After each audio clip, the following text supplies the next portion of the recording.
Yeah, I mean, the Brewers are a very good team. So the Cubs season is over. The Cubs just fell a little bit shy, that's all. Last year, we were chasing them. They had a great group. They obviously put together an unbelievable season, and we came up short in the playoffs. And so it's on us to get better and put ourselves in a position to win the Central. I think that's where you start. Yeah, it gets loud, it gets testy. Both teams want to be the best team in the division, and it's just always a fun environment.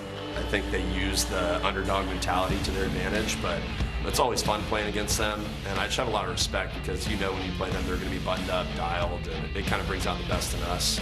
They put together really good teams each and every year. They make you earn your wins. They're a fundamentally sound baseball team, and it's our job to go out and beat them. The Cubs win the ball game. Cubs win it by a score of 6-0. It feels like a playoff game every time, every series against them. The atmosphere that the fans put, it's amazing. It's real. They're good. They're not going anywhere. I think we're good. We're not going anywhere. So we've got to beat them. We've got to knock them off. And we're right here for Cubs baseball on Marquee Sports Network. Cubs and Brewers. It is Game 2 coming up tonight.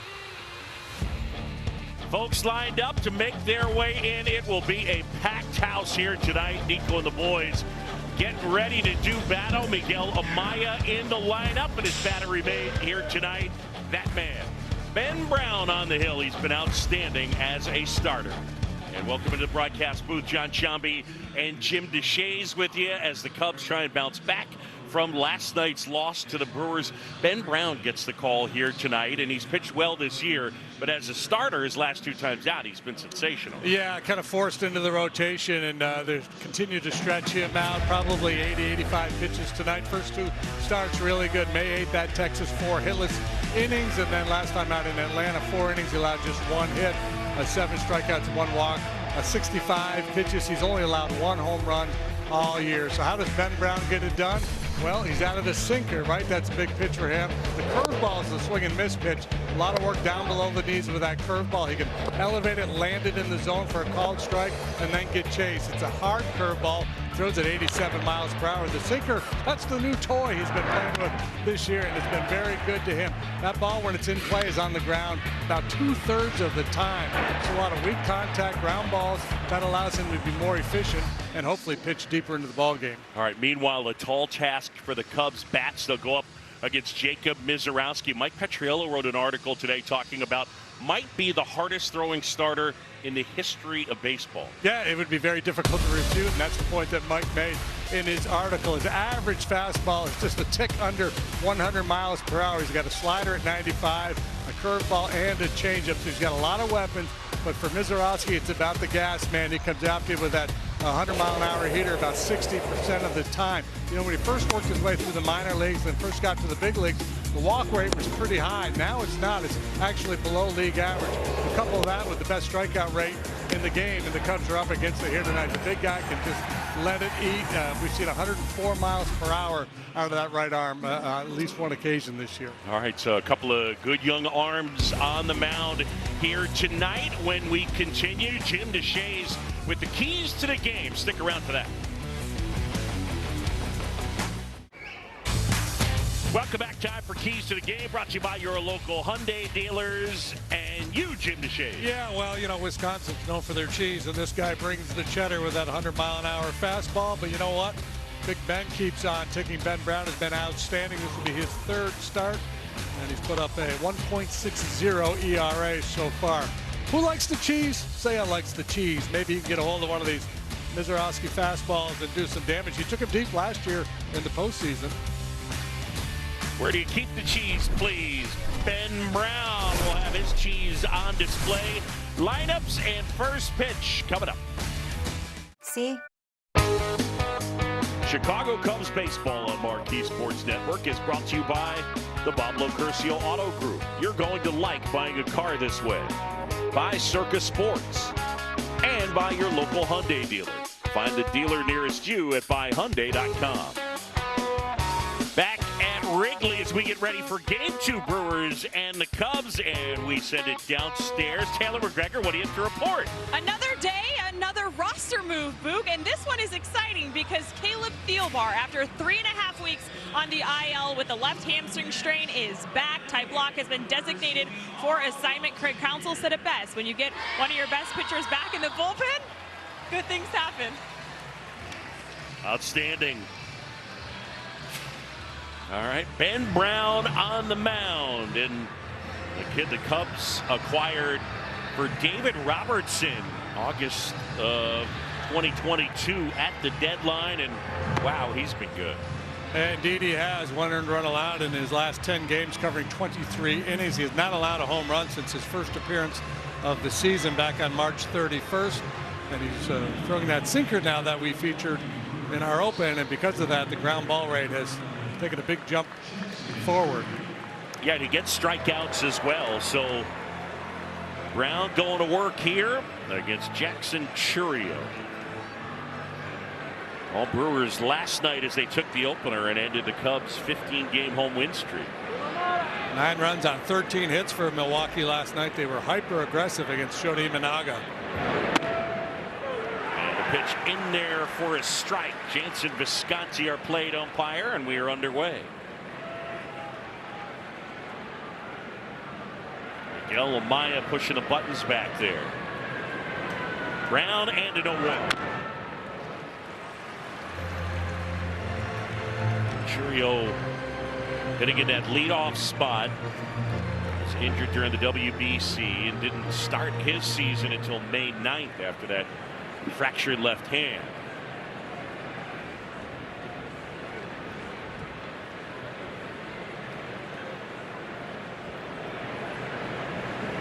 .72 degrees room temperature here at game time. Lovely night for a ball game. Brown is ready, takes a deep breath. Here's the 0-2.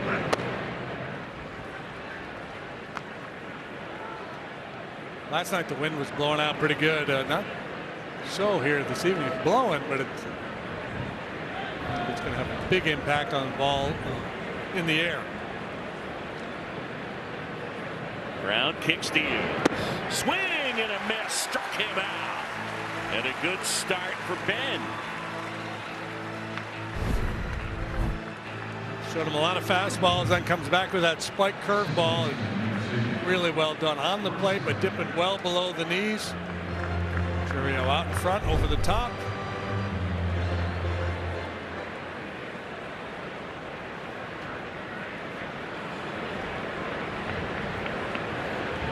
And now it's Bryce Turang. Turang who takes outside the zone. So he goes with that hockey puck knob on his bat, and then check out his fingers. He kind of overlays that pinky right on top of his index finger as he grabs the bat. He doesn't interlock his fingers, so it's not quite like a golf grip, but the way he holds his hands, he said, he just feels like it gives him a little more whip. And one thing that's changed for Turang is more slug.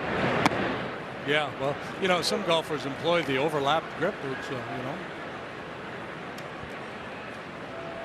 First round pick back in 2018. His dad Brian had some time in the majors with Seattle, 93-94. Here's a 3-0. And there's a strike. Frank first came into the league, you get behind him in the count, you'd be aggressive, challenge him because you didn't want to put him on because of his speed. Now he's a little more dangerous. He can beat you with a long ball. 3-1. So, including the switch hitter Rengifo, 7 will bat from the left side against Ben Brown here tonight.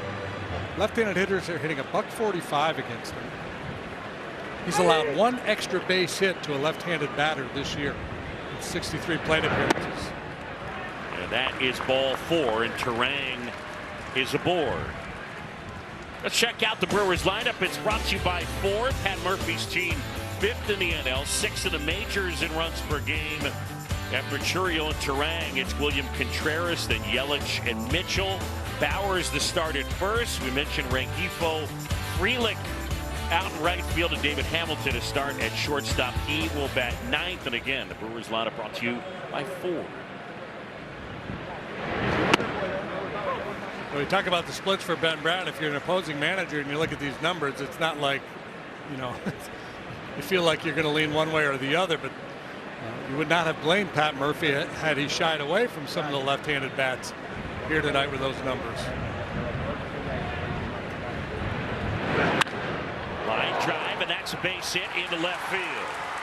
So Contreras rips one into left, 2 on and 1 out. Contreras hits the ball on the ground a good bit, and I think Ben's trying to throw this sinker in on his hands, trying to get a ground ball to the pull side, just doesn't quite get it in there. And Contreras perhaps looking in there, pulls the trigger, and delivers a solid line drive single. Yeah, that one's pretty much middle-ish. Yeah, he's trying to get it, as you mentioned, more inside, trying to bury that in on his thumbs. Get that action inside, get your ground ball. There's Yelich now. He had a homer last night, and he was late that time.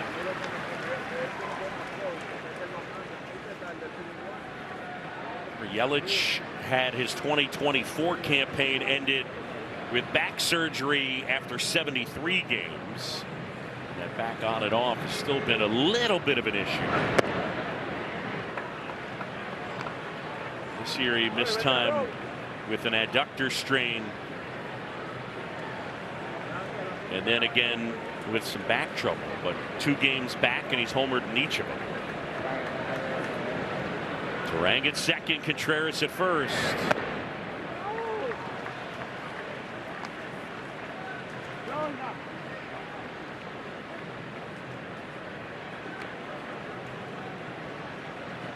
Brown is 26 years old. He hails from East Setauket out in Long Island. 33rd rounder by the Phillies, 2017. 2-1. That was a good, tight breaking ball. Yeah, wow. It was. Yelich might have been punching on a fastball here.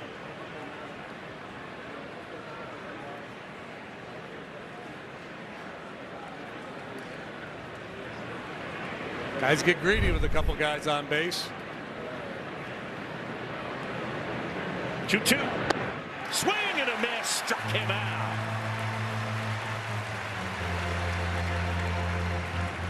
So 2 away, and both via the strikeout and via the Chicago Cubs are teaming up to strike out cancer. Roughly 241 Americans are diagnosed with cancer every hour. For each Cubs strikeout at Wrigley this year, AbbVie will donate $241 to Cubs charities. AbbVie, people, passion, possibilities. Got a pitch in for a strike to Garrett Mitchell.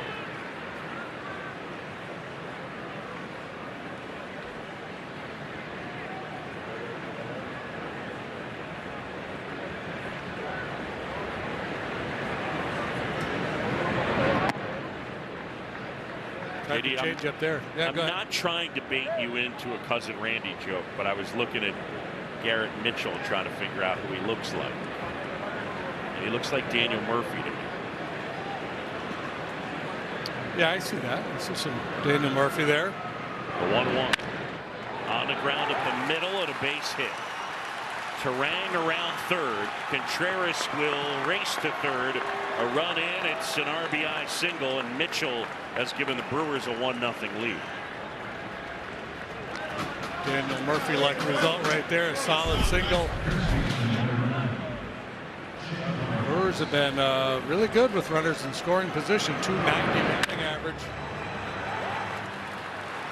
It's not close enough where Nico could leave his feet to try to knock it down. They were 6 for 9 with runners in scoring position last night.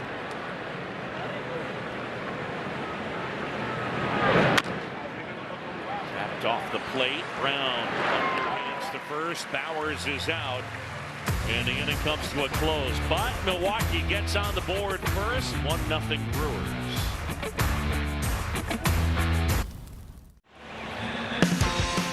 Back at Wrigley, we go to the bottom of the first. Here come the Cubs. Brewers lead at 1-0. And check out the Cubs lineup. Horner, Bush, and Bregman. Hap, Suzuki, Ballesteros will DH. Dansby, PCA, and Miguel Amaya. Craig Counsell's group 4th in the majors in runs per game, 3rd in weighted runs created plus, and second and on base. Those are kind of the bullet points of this team offense. It is a very good offensive team. Good offensive team that's been scuffling here of late. No doubt. And Jacob Mizorowski. His first offering misses, ball one. Long and lean is 2.12 ERA, sixth best among National League qualifiers. His strikeout rate is climbing while his walk rate is dropping. And it's a guy who, you know, I think when he first came into the league and he hasn't been around that long, he said, well, let's just wait him out. I don't know if he can do that anymore. Here comes the 2-0. Up and in.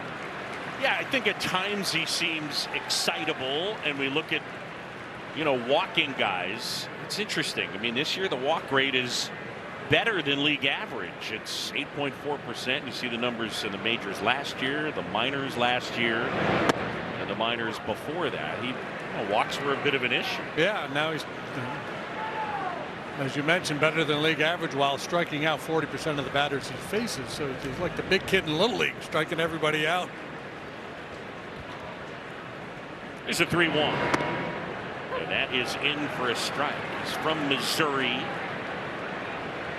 And he was drafted out of junior college, second round in 2022.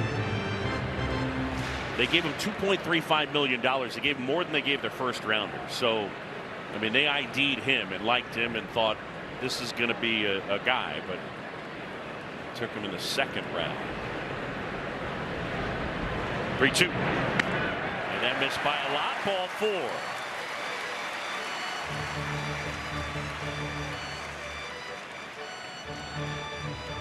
Pat Murphy in his third year as Brewers manager, the former bench coach for Craig Counsell from 2016 through 2023. He's been the manager of the year in the National League each of the last 2 years.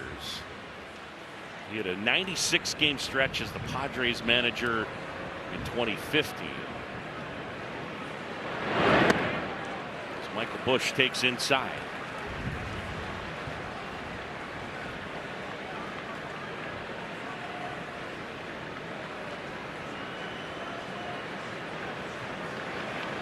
Slowly but surely, Bushy has started to heat up. The 1-0.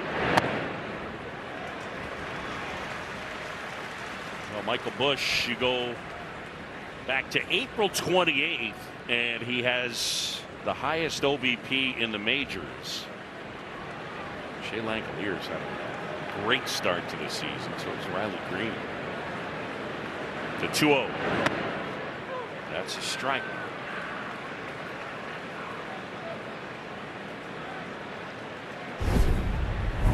99 at the top of the zone with a little run. Just does clip the corner. Busch awaiting a 2-1.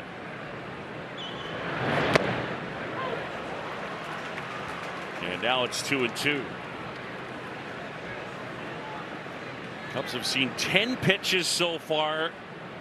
Kind of like last night, they haven't swung the bat yet. Cub team that is the second highest walk rate in the majors. Well, there's value in, obviously, in drawing walks. There's also value in making this kid throw some pitches and maybe getting him out earlier than Pat Murphy would like if that pitch count becomes an issue. A little bit low. Coming off perhaps his best start as a major leaguer, 7 shutout against the Padres with 10 strikeouts. He went back out there for the 8th inning, but had to leave due to some cramping. He's not allowed to run in his last 3 starts. Man at first, nobody out. 3-2. Here it comes.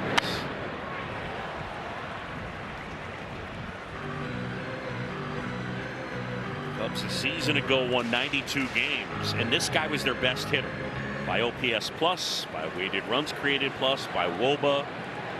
He had a magnificent year. He's turned into a really good defender. Busch awaiting a 3-2. Back up the middle, and it kicks off the shortstop Hamilton. Everybody's going to be safe. 98 miles an hour, and Hamilton wasn't able to collect it. It'll go as an E6. E6, but really good work by Bush. Deep count, solid contact. Joey Ortiz is their primary shortstop, and he was real busy, made a bunch of plays last night. Tonight, Pat Murphy opts for offense over defense, and perhaps it'll cost him. 2 on, nobody out. This is the Brewers team again that is normally very strong defensively. And Bregman. Alex thinking about a challenge, decides not to. Probably should have.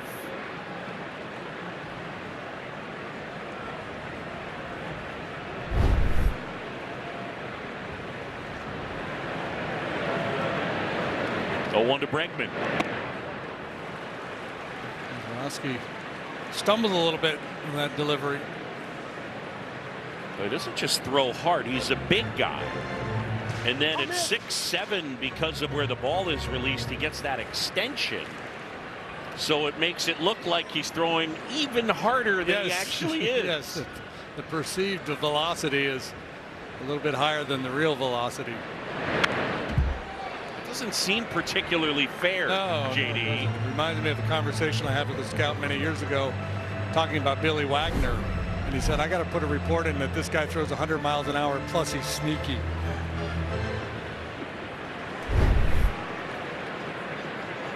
Sneaky fast at triple digits. Popped up into right center field, and Mitchell. So Bregman retired. There's 1 away and 2 aboard. Here's what we were talking about.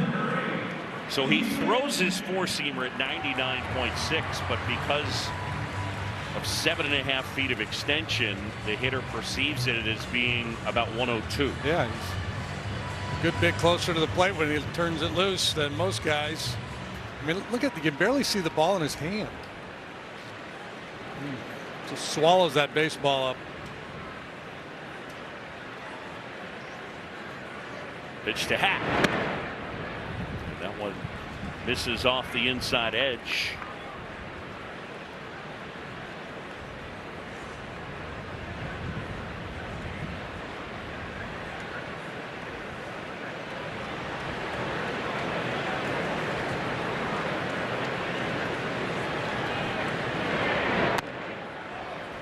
Pitch outside. Ian starting in left field tonight, and the Cubs, of their 9 in terms of position playing lineup, 7 first rounders in the lineup, including Happ in 2015. The 2-0.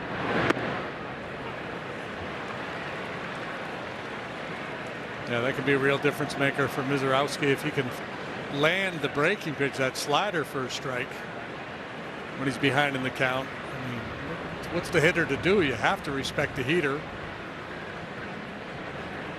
2-1 now. In the air, left field. That one slicing foul. Churio over there up against the wall and gave it a good effort.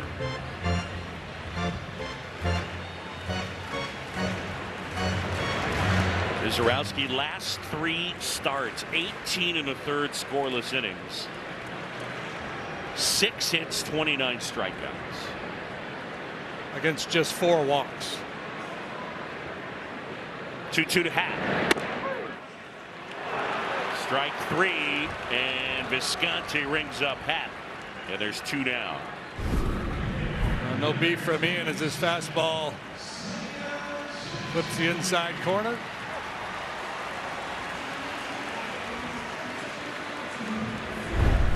At 101. Yep, down here's Seiya. Likes the cheese.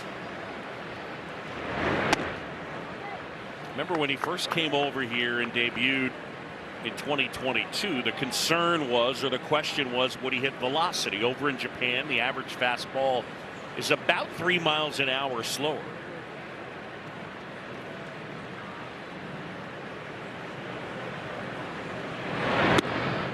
as a general idea, he's hit the fastball, though. Over there. He's had no problem with velocity. No, he's fine. He's good. I would say it's the strike-to-ball slider that has vexed him at times, and it's like, yeah, who doesn't? Vexes a lot of guys, no question. I'm reading Shakespeare a lot lately. Trey. Anon. Hey, let's flash back, shall we? There's a one-on-one from Les Mis. That's headed towards the Cubs bullpen.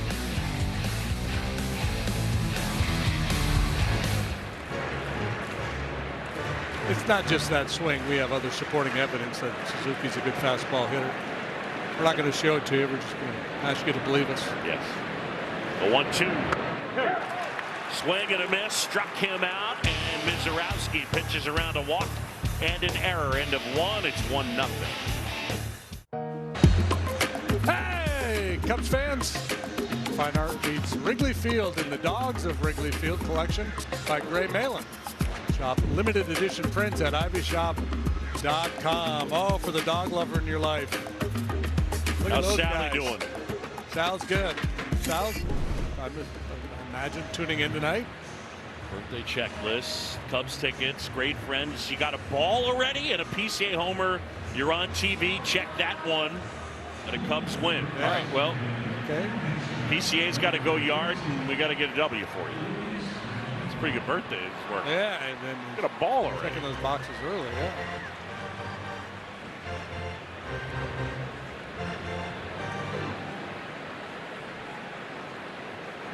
Top of the second, and it will be Rengifo, Frelick, and Hamilton.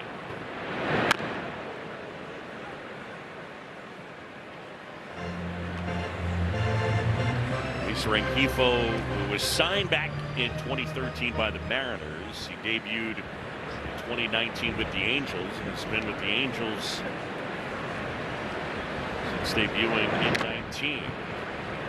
Taking over there at third base. They have some good-looking young infield prospects, including one of the guys they got,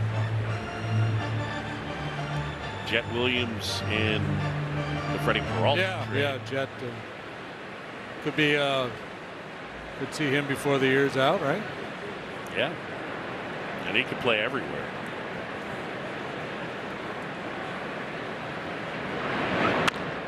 Breaking ball, chopped left side. Bregman gobbles it up, throws on the move in time.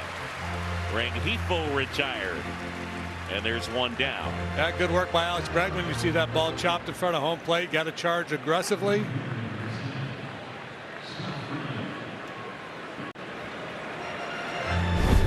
These guys, they take so many ground balls. See that ball in the dirt? That tells an infielder, come and get it. That first bounce in the dirt. Likely going to be a high hop. No way back. Fastball for a strike to Frelick. For all you young hockey players out there, be mindful of that.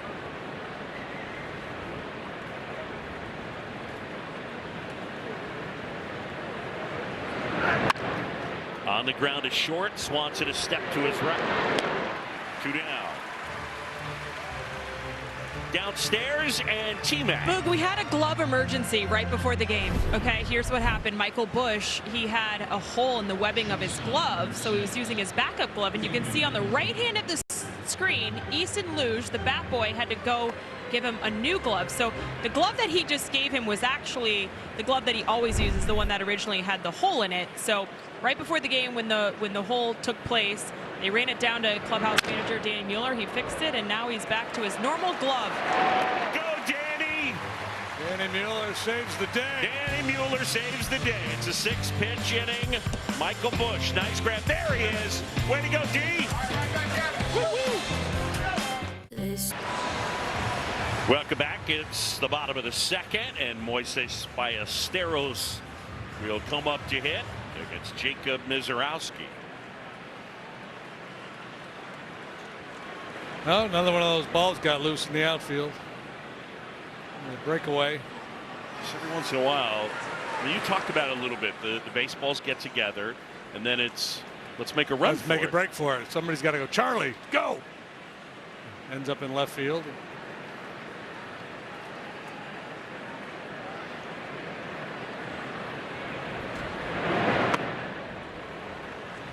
Turn it up a notch. Ballesteros, see the overall numbers. He has been in a funk. He's just, what, 3 for his last 46. Yeah, it hasn't been pretty. And, you know, because of it, he's lost playing time to Michael Conforto, who's been swinging the bat really well. So it becomes, you know, makes it doubly difficult, right? You lose some playing time. Maybe you get out of your rhythm a little bit, but understandable that Craig Counsell would turn to Conforto the way he's been swinging it.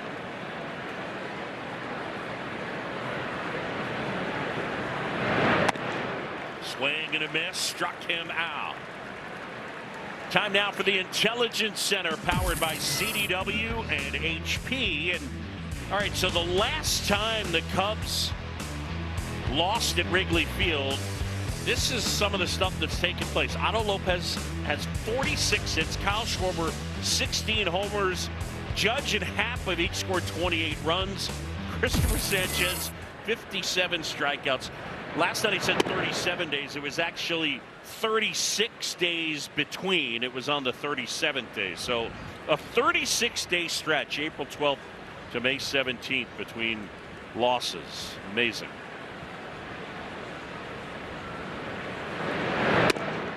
It did feel as though every time we came to the ballpark. Yeah, you just kind of had that feeling. Yeah. Something good's going to happen. And there were some dramatic finishes, walk-offs, and the like. 18-6 home record for the Cubs. Fly ball, center field. Mitchell. Yeah, there's 2 away. Dansby Swanson, another guy to circle on your scorebook, who's been pretty good against the fastball. Of course, this kid's fastball's yeah, different level. Yeah, yeah.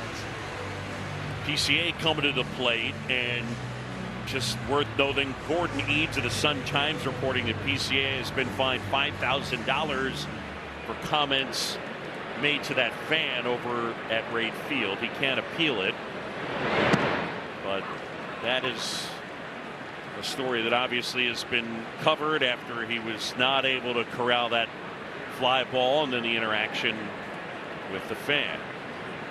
Yeah, you just have to be able to, you know, put a governor on things and don't let your emotions get the best of you in situations like that. Not always easy when somebody's in your face screaming at you, but it's part of the job. Check that box, PCA. Here's the 0-2. Swing and a miss, and Mizorowski has struck out 4. The Cubs go 1-2-3. They're from a Raffle Ambassador here at Wrigley through the 8th inning of each game, now through the end of tomorrow's affair. Ben Brown back to work, delivers a breaking ball for a strike. 0-1 on Churio, who struck out swinging his first time.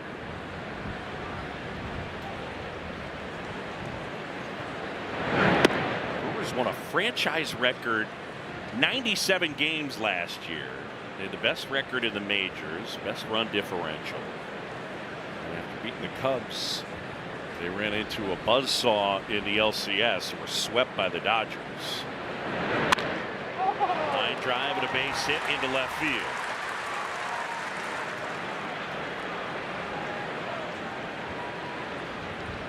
Second hit of the game for the Brewers, and this one very similar to Contreras' base hit back in the first. Sinker trying to run in on him. Looks like these Brewer hitters have done their homework.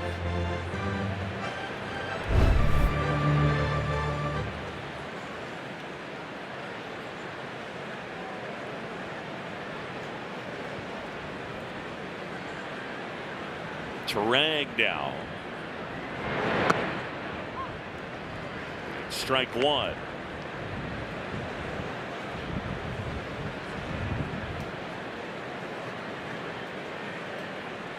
Turang entering the game second in the National League in on base percentage.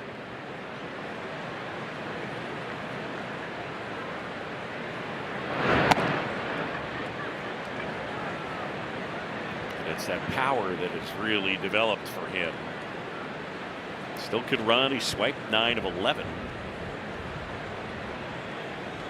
Capable of putting a bunt down for a base hit. He did that 8 times last year.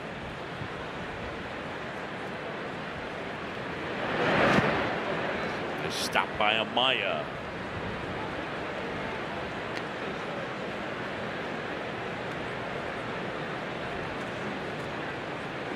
Ben Brown, he was a 33rd round pick by the Phillies in 2017. And a guy who had Tommy John in 2019. Line drive and a base hit out into center field.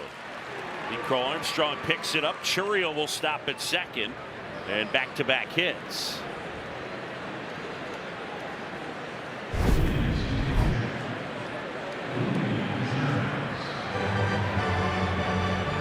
Started him with that backdoor breaking ball to get ahead. He goes back to it, and Terang stays in there long enough.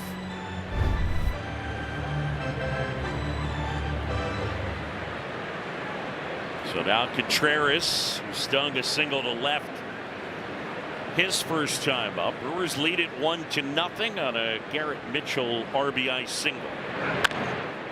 Chopped off the plate. Horner puts the tag and then throws to third, so they get 1 out. And they're at the corners with 1 away. It's interesting, Nico and Dansby's both turn around and watch the replay on the big board to see if there was another option. There really wasn't. I mean, he could have flipped that to Dansby to get the force out, but there wasn't going to be a play at first base because of the big high hop on that ground ball.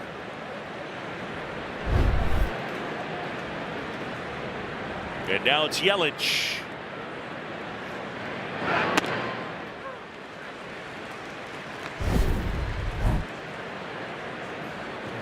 Let's see. Let's review.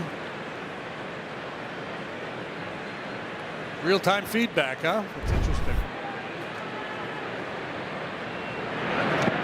Well, it's something I would say nowadays in major league ballparks, you see guys perpetually looking up at the board for real-time feedback as hitters, as defenders, as base runners. Did I swing at a good pitch? What my swing look like? Ball to strike. Brown with runners at the corners, 1 away. Yelich was late on a heater at 98. He carved up Yelich first time. He beat him with a heater early and then got him to chase a couple of curveballs.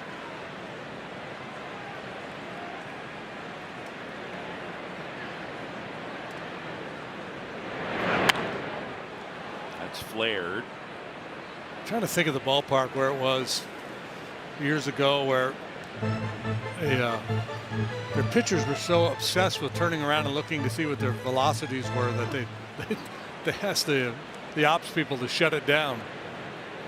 Well, I can tell you that when I was doing games for the Marlins in the early 2000s, Jack McKeon did it to Brad Penny and Josh Beckett for a little bit. Because it was literally follow through and turn around and look, and follow through and turn around and look. And he shut it off for a few games. Didn't play well with Trader Jack. Yeah.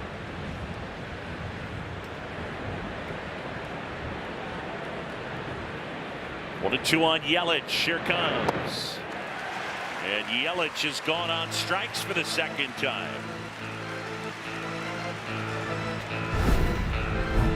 Both times he's been behind the fastball and fooled by the curveball.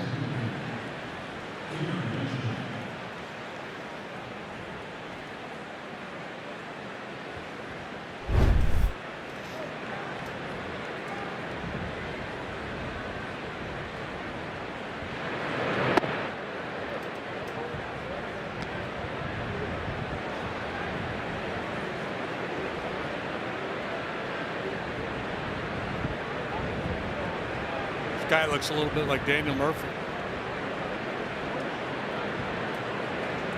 There's somebody saying that somewhere. The 1-0.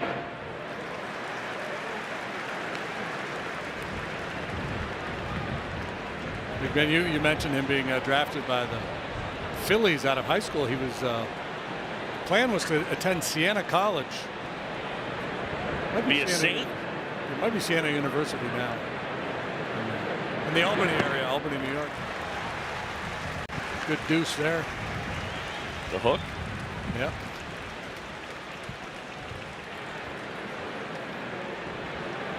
Siena almost beat Duke in basketball in the first round of the NCAA tournament. That's right.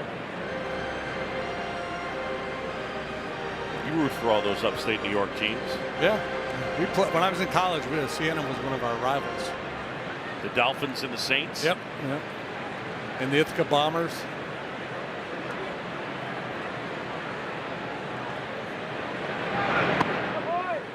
Can I real quick ask you, you guys wouldn't seem to see a lot of dolphins up there. No, there are not a lot of dolphins in central New York. No, there's not a lot of dolphins swimming around Onondaga Lake. It's a Jesuit thing. 2-2 now. Oh, and that one kicks away from Amaya. Scrambling home to score is Churio, and it's 2-0.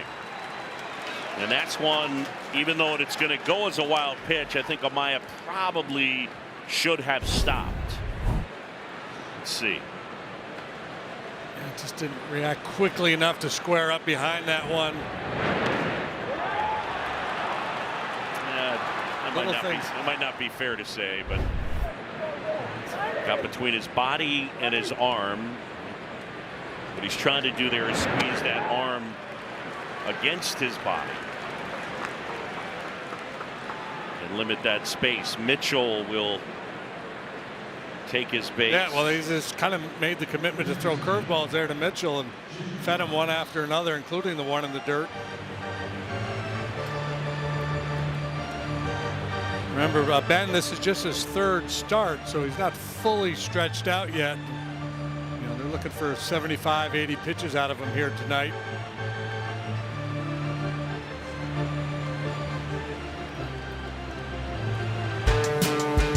Nissan Kicks has been named a Consumer Guide Best Buy 5 years in a row. Drive the reimagined Nissan Kicks today. Now get up to $1,500 customer cash on Kicks. Ben Brown with his 6th wild pitch, by the way, and that is tops in the majors. And you see pitch count is clicked up to 46. Cubs already down 2-0.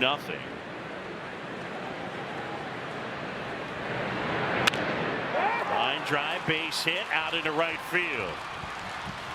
Contreras around third. Throw comes into third. It's an RBI single. Bowers knocks in the run, and it's 3-0. Bowers had himself a night last night. He hit a 3-run home run, also singled. I mean, he was squaring it up pretty much every time up. He's become more upright in his stance. Made a little adjustment. He's putting up some very good numbers for Milwaukee. All the Brewers runs tonight coming with 2 outs. Bowers has reached base in 20 straight. As JD said, his season off to a really nice start.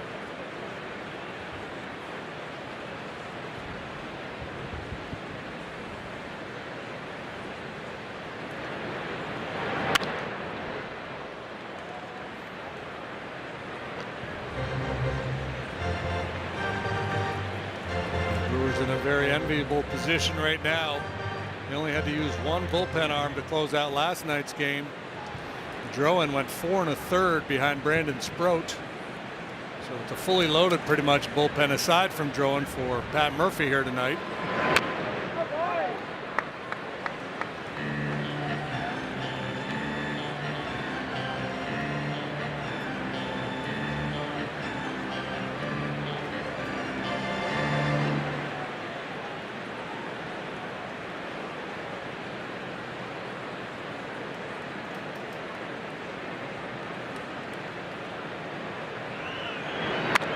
Takes off. That one out to short. Swanson throws out Rengifo. The Brewers pick up 2, lead at 3-0.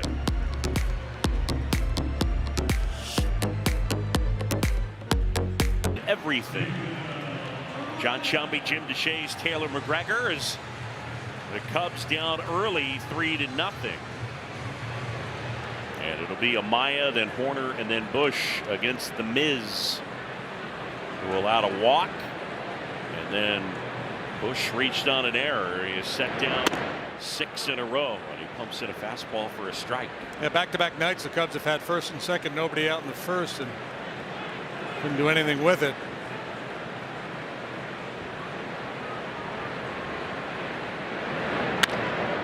On the ground up the middle, Terang on the backhand.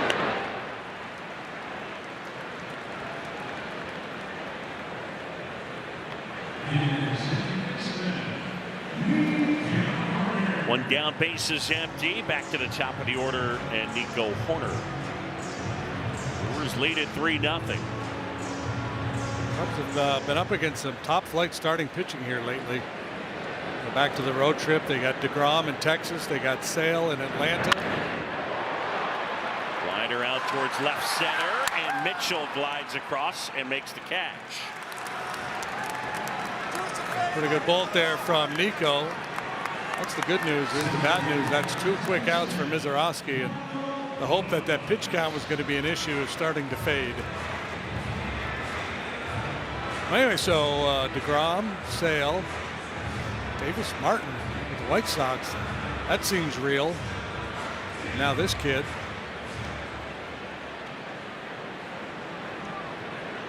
Two down, and here's Michael Bush. Cubs hitting .217 in the month of May, just .209 over the last couple of weeks. They continue to take their walk, so they've had some traffic. Yeah, we mentioned last night, it's still the case tonight. They have the most plate appearances with runners on base, the most plate appearances with runners in scoring position on the season. And obviously the last couple weeks it hasn't been as good, but still in the overall there's been traffic.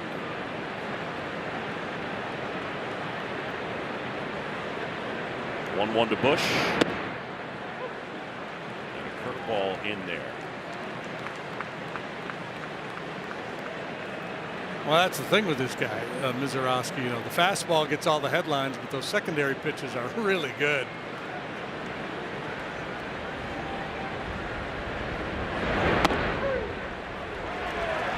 Bush is retired on strikes. Mizorowski has struck out 5. It's 3-0.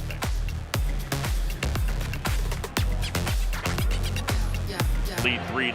That is Brewers third base coach Matt Erickson. He took over at third as Jason Lane was shifted to offensive coordinator for the Brewers.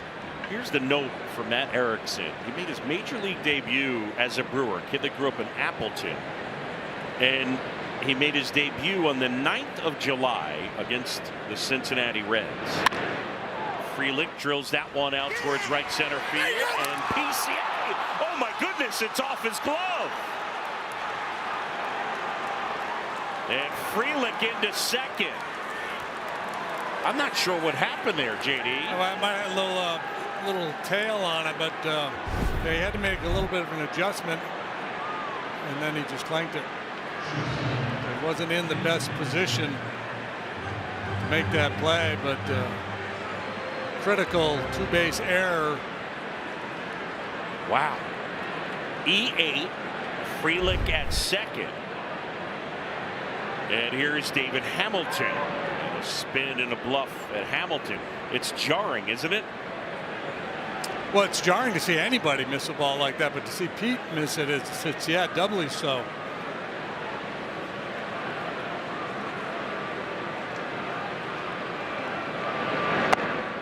And that one upstairs. Hamilton grounded to second. His first time.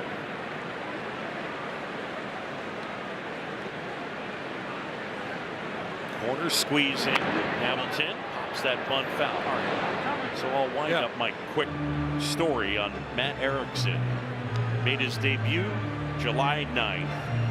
and then got a chance to play defense for the first time in his career July 16th here at Wrigley Field after Craig Counsell got hit by a pitch, couldn't stay in the game, and he took over at shortstop. Matt Erickson has one major league hit, and it was against Greg Maddux.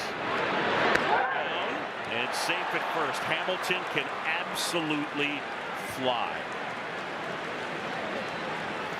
Yeah, so Hamilton up there just trying to advance the base runner. Chops his ball, bunts this ball off the plate, and with his wheels able to beat it. And there will be no challenge. They will not look at it. Wow.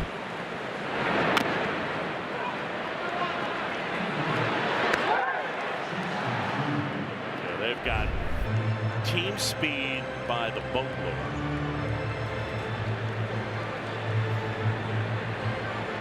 So first and third. And back to the top of the order in Jackson Chourio. The Cubs already down 3-0.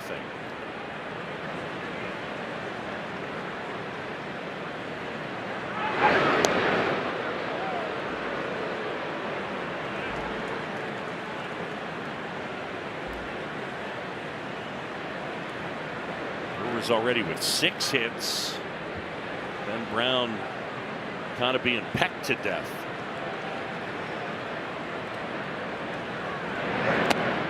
Runner takes off, no throw, stolen base, number 9 for Hamilton.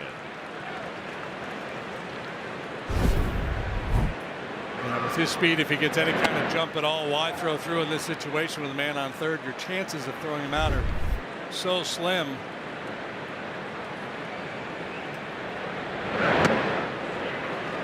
There's that good sinker darting down and in. Maybe the best one he's gotten off here tonight.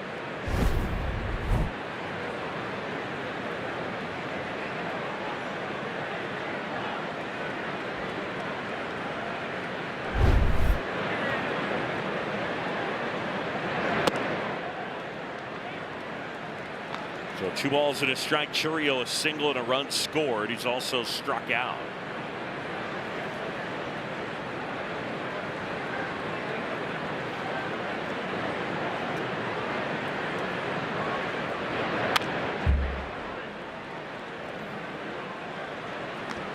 Jackson Chourio still just 22 years old.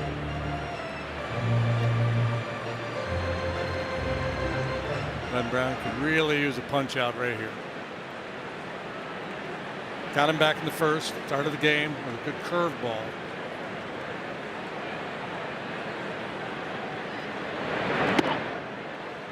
Chourio was looking for it. Pitch is called a ball. The catcher is challenging. ABS powered by T-Mobile.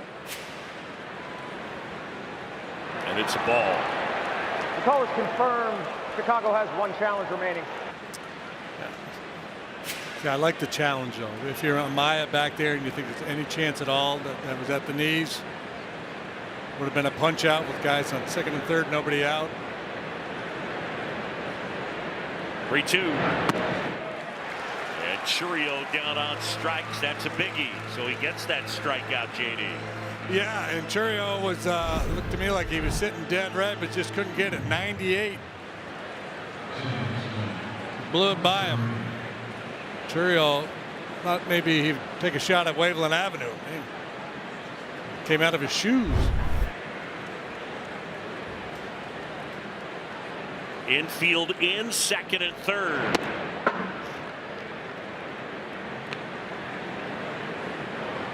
Situation here, you can be cautious with Turang, and if you end up walking him, you set up a double play with Contreras.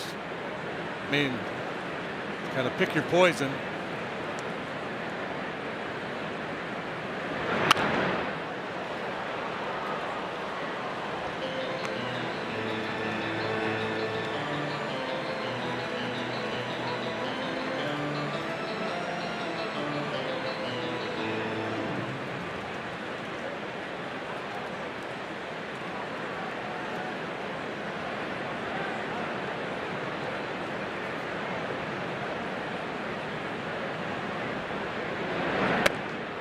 Swing and a miss, and Turang chasing upstairs. Shaking his head as if, what did I just do?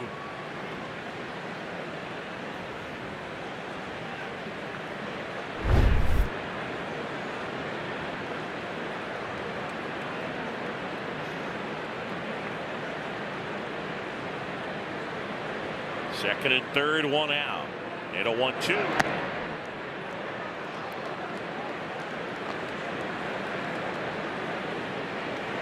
Turang has walked and scored, and he's also singled.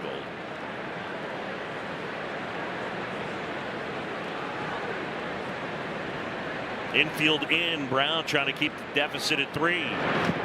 Swing and a miss. He struck him out. Clutch pitching right there. Back-to-back punch-outs with runners on second and third. Infield in. Now the infielders will retreat. One more to get out of this mess. Get PCA off the hook.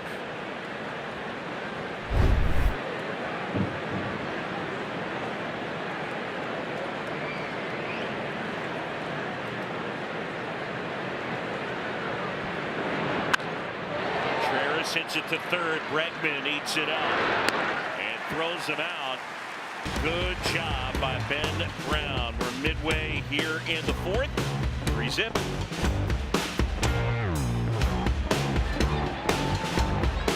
Tasty traded. The ball stays on the mound. Cubsies ticket holder Tim Mellon will win the $1,000 Tasty Trade jackpot. And Jansen Visconti says you win. Congrats to Tim for winning tonight's edition of Mound Ball, presented by Tasty Trade. Stocks, options, futures, crypto. Tim Mellon. Way to go, Tim. There'll be an extra springboard added for Mr. Mellon's triple Lindy. I was just thinking of good old Thornton. Call me when you have no class.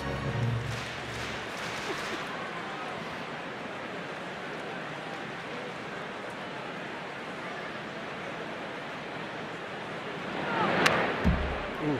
They just showed Ben Zobrist. He's in the house. Yeah. And a nice round of applause. He got a nice round of applause, and then they went to the Legends of the Game graphic, and then just gently underneath, I'm holding out for a hero by Bonnie Tyler. Nice.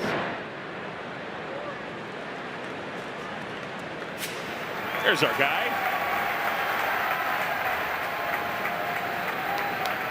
What are they watching up there in the suite? Are they watching Hogan's Heroes? Heroes? They got a war movie on. Bregman chases that. It is strikeout number 6 for the Miz. One away.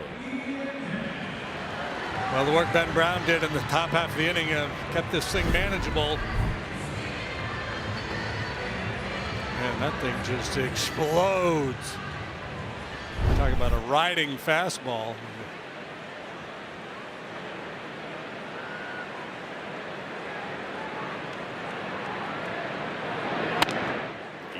Swings and misses at that heater at 101. You know, the science tells us that the fastball doesn't actually rise. It just defies gravity, that four-seamer with carry like that. But when you watch a guy like Mizorowski, it sure does look like he's actually rising. Swing and a miss. All right, so far this year, pitches by starters of 100 miles an hour or more. 233 by this guy and 149 by everyone else.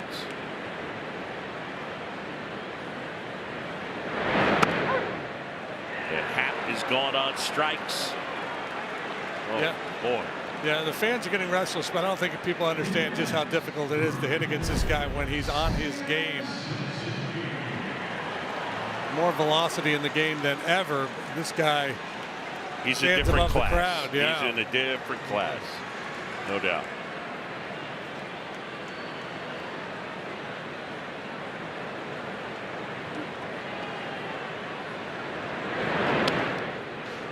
Great pitch misses way away.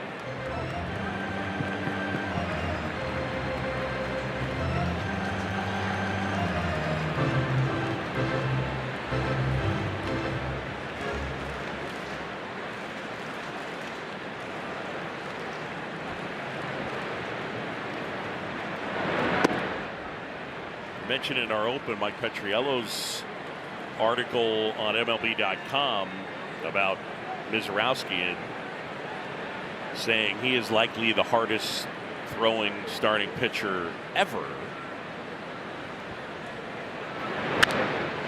Liner foul. And on that page in the article is a clip of Mike Trout on the Pat McAfee show, and he was being asked, you know, you get older, so does the game slow down for you? And I understand where the question comes from for sure, because in other sports it seems like it does. You get older and it's not quite as fast, and that's what allows you to thrive. But Trout said, you know, it's an interesting question. He said, but when I came into the league, the fastball was around 89 to 91, and now it seems like every guy I'm facing is throwing 100.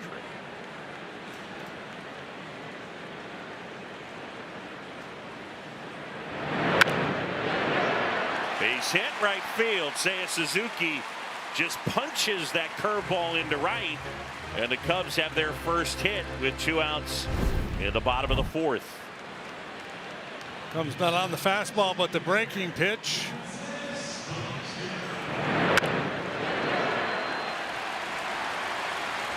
Moises was overwhelmed in his first trip against Mizorowski. See if he can time him up here.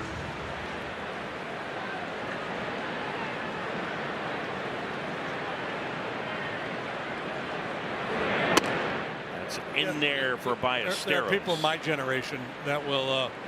Well, let's take a look at this. Percentage of four-seam fastballs thrown 95 or higher. 44% here in 2026. 17%. Back in 2011, and you see the progression through the years. More and more velocity has come into the game. I was going to say, you know, guys of my generation, they talk about, you know, well, it's different technology. They're using the jugs gun versus the ray gun or whatever it is. All that aside, there absolutely is more velocity in the game than ever before. There's more guys throwing upper 90s, 100 miles per hour. Popped up, and wandering out is Hamilton, gives way to Mitchell, and Mizorowski pitches around a 2-out single. End of 4, and it's 3-0.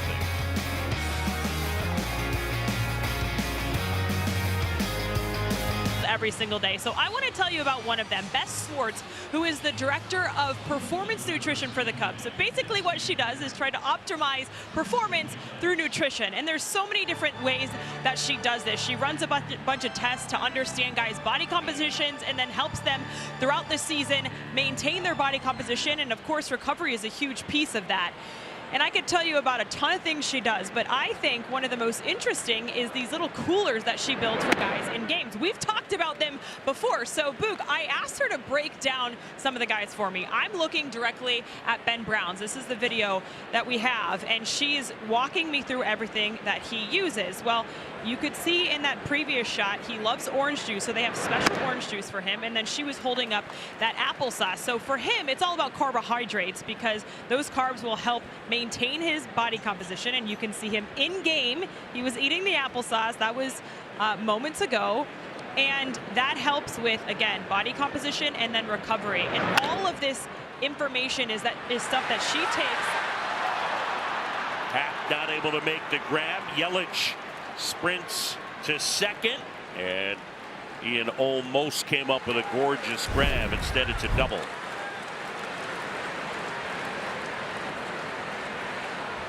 He short hopped it. All right, so T-Mac, tell us what else is in that cooler. Yeah, so for Ben Brown, the other thing I found really interesting is she does these salt tests. So basically it measures how much you sweat and then how much salt is in your sweat, because some guys need to replenish that salt more. So he literally has salt water in that cooler that he will drink in game. And again, all of this goes back to recovery, body composition. So it's really fascinating just how much information she gathers and then takes that information and creates these specific coolers, and of course so much more to help these guys perform day in and day out. So again, one of the unsung heroes that we don't talk about enough. Well, I'm sure, especially at a game where it is smoking hot down there, you got to make sure you stay hydrated.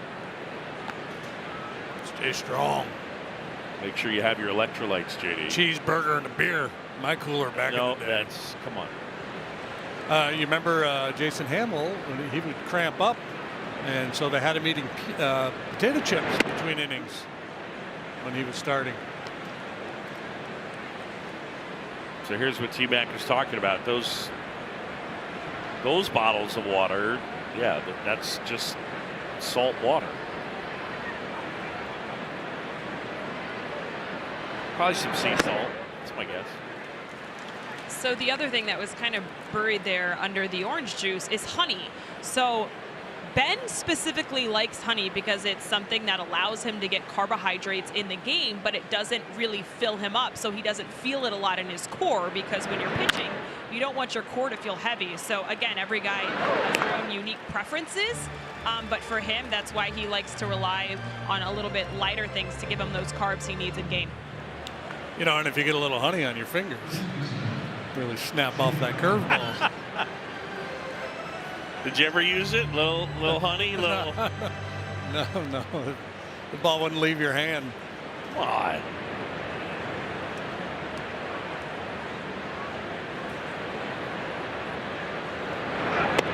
We had a clubhouse assistant in Houston when I was pitching by the name of Dave Bird.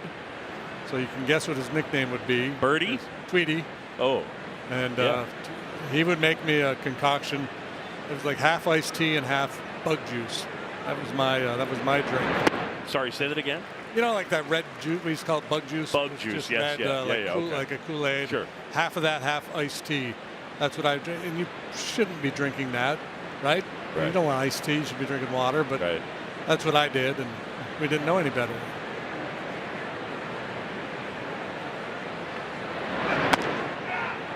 T-Mac, do any of the guys go for something a little bit different? Do you want something, light like applesauce and honey? Does anybody have like a salami sandwich or anything like? PB&J sandwiches are popular. So everyone's cooler is different. And so it was funny because she was showing me Miguel Amaya's. He tends to have a little bit heavier snacks. So some of those stingers that they have, they're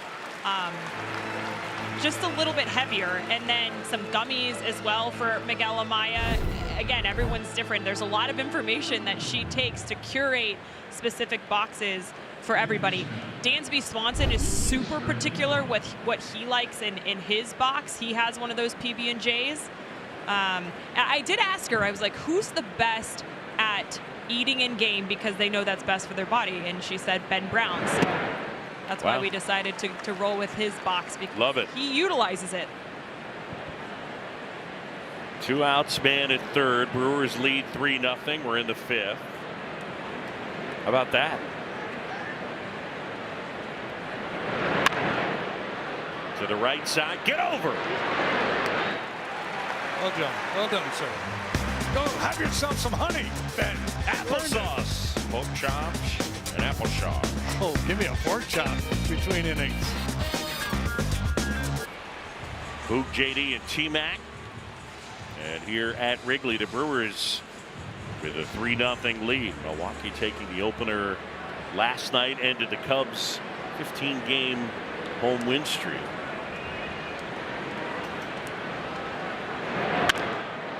Ground ball, base hit, right field. Dansby Swanson.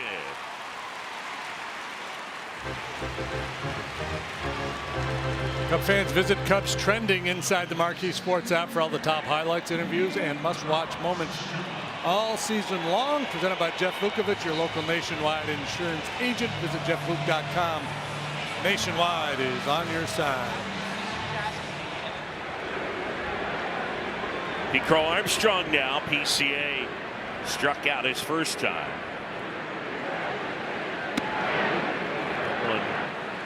Darting inside. I know it doesn't much matter, JD, but when he's throwing that pitch at 96, like, to me, that's not a slider, that's a cutter. That plays like a cutter. Yeah, there's no depth to it. It's just hydroplaning across the plate.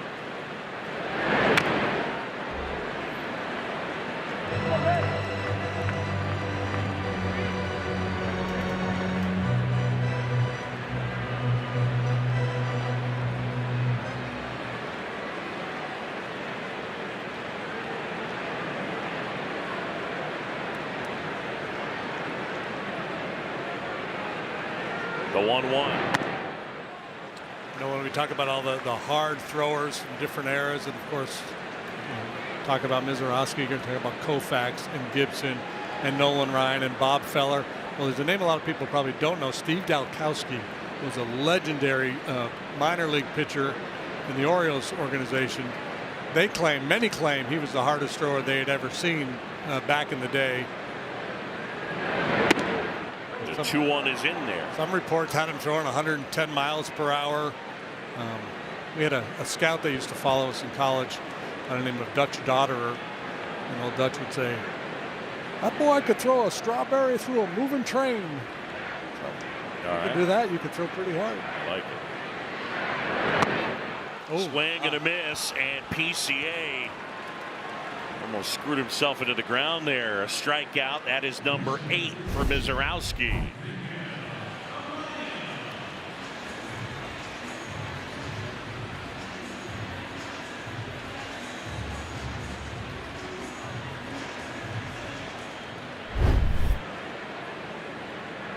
Dalkowski pitching in Class C ball in 1960. 170 innings. He struck out 262. He also walked 262. Wow. And, yeah, and therein lies why Steve Dalkowski never made it to the big leagues. He was just wild.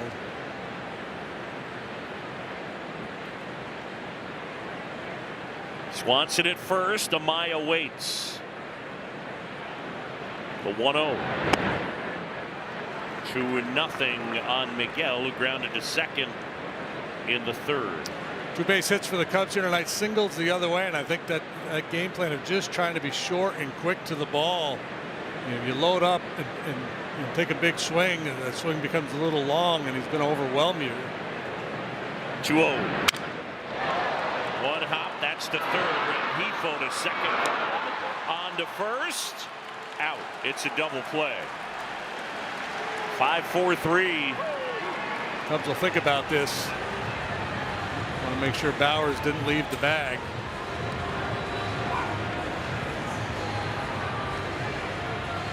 They will not look at it. End of 5. Milwaukee leads at 3-0.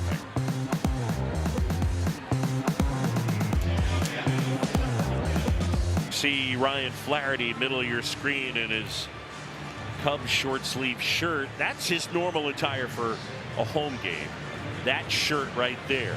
Well, yesterday he decided to switch it up. At least in part, he was baited into wearing his jersey by the manager of the other team, Pat Murphy. He's like, "Are you ever going to wear your jersey?" And so he did. And then after the Cubs lost last night, Flash came back out and said to Murph, "I'm wearing my t-shirt again tonight. You don't get a say in what I'm wearing." It's a little Jedi mind trick right there. I think Murph won round 1. You can be darn sure that with Flash's karma. Yeah, you can be darn sure that if the Cubs had gotten a win last night, Flash is wearing that jersey. Absolutely.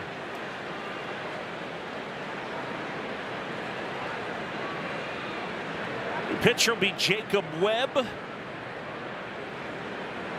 And Sal Frelick stands in. Pitching change is brought to you by Lakeside Bank. Lakeside Bank, it's about time, and it's Jacob Webb time for the 21st time. 19 2/3, a 3.20 ERA. The work of late has been really good. Base hit right field for Sal Frelick. Jacob gets the assignment here despite all the lefty bats because he's really good against lefties with the changeup. That one, however, a bit of a hanger, stayed up, and Frelick stayed on it. Yeah, Webb has basically been used to some extent like he's a situational lefty. And so we currently have 3 lefties in the bullpen, and then another option is good against lefties in Webb. Hamilton shortens to bunt. And one of the changes for Webb, he's ditched the sweeper, throwing the curveball more, and working on a slider as well. Just trying to figure some stuff out in terms of how he's going to attack righties.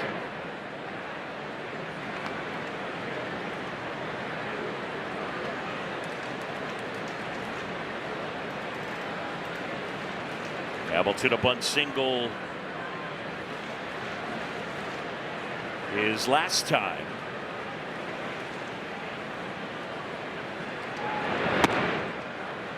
There's a strike.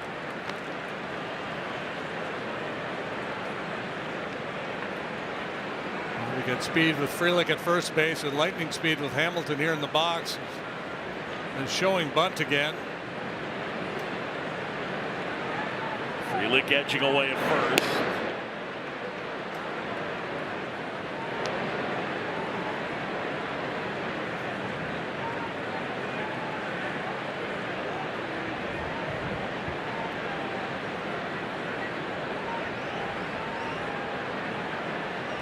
Bregman creeping in at third. And the bunt is popped in the air. Bush will make the catch.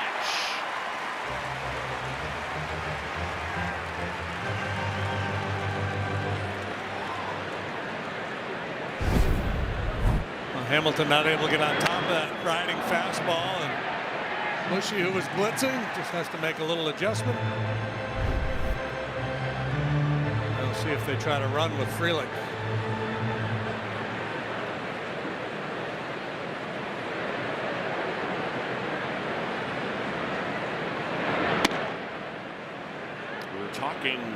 I think previous homestand, I think T-Mac actually brought it up, but we were saying, first I asked you how many career bunts did you have? I think we found out it was 44. Yeah, that's right. And then how many active players have more career bunts than you had in your career? And I think there's one or two. Yeah, I don't remember. Scherzer's one. And I don't know that there's another. Double check on that.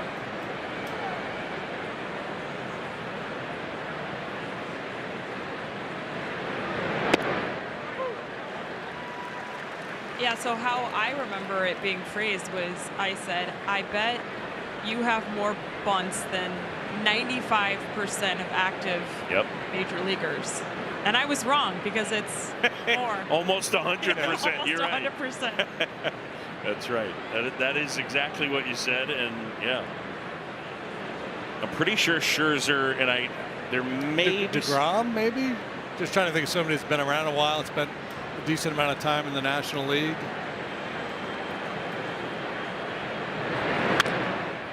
Center field, Pete Crow Armstrong.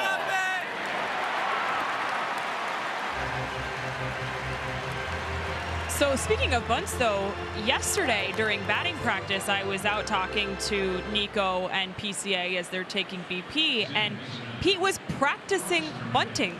I was like, how often do you do this? And he said, not enough, but probably did about 15 practices laying down the bunt. So that stood out to me because that's something you don't see a lot during BP. Austin Hedges is the other. Yeah, that's right. Yeah, certainly the bunt for a hit is something, as Craig Counsell has said, that Pete should have in his bag, and we have seen him do it and use it. Yeah, I think he's got 4 bunt hits this year. Oh, that's a fair ball off the sidewall. Hat corrals, fires to second, and Frelick had to hang on and then makes it to third. The Brewers have themselves a 3-0 lead, but they've left some meat on the bone. They've had some chances that they haven't been able to play add-on, and part of that is the really good work of Ben Brown working out of some jams. Now it's Jacob Webb's turn to see if he can get out of this. That's really well played here by Ian as that ball takes a funky bounce off the side wall. Hustles it back in. Dangerous hitter at the plate in William Contreras. Contreras 1 for 3. Swing and a miss. Good four-seamer right through there.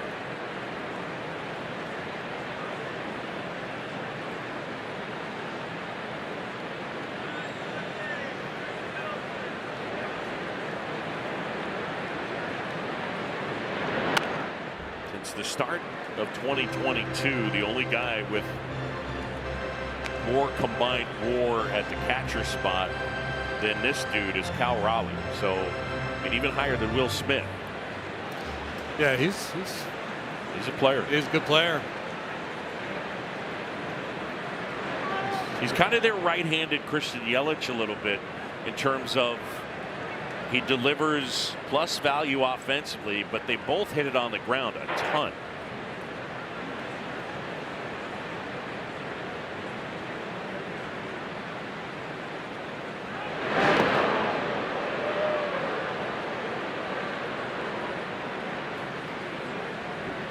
Over to first, and Bush walking it back. Their counsel saying nope.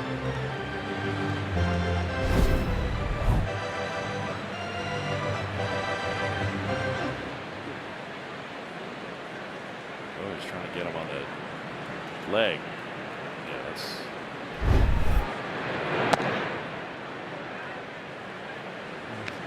Contreras has seen a lot of that fastballs in. Tie him up.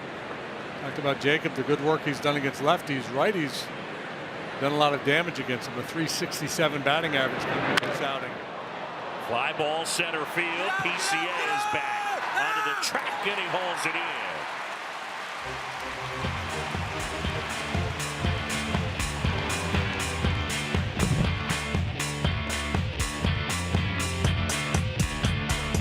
To the bottom of the 6th. We were talking about batting practice yesterday, PCA practicing bunting, but I noticed something with Nico Hoerner. He used this baseball and set it right down in front of him. We have video.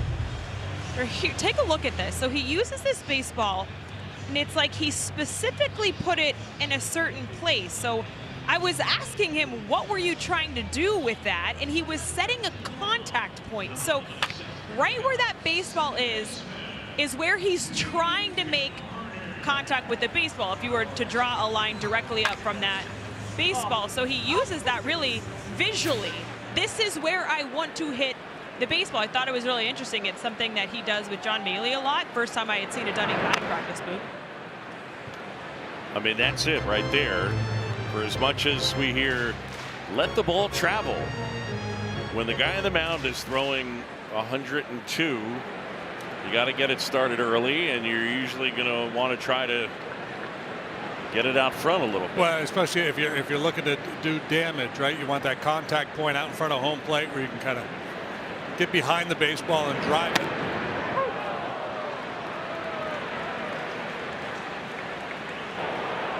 Pitch was called a strike. Batter's challenging.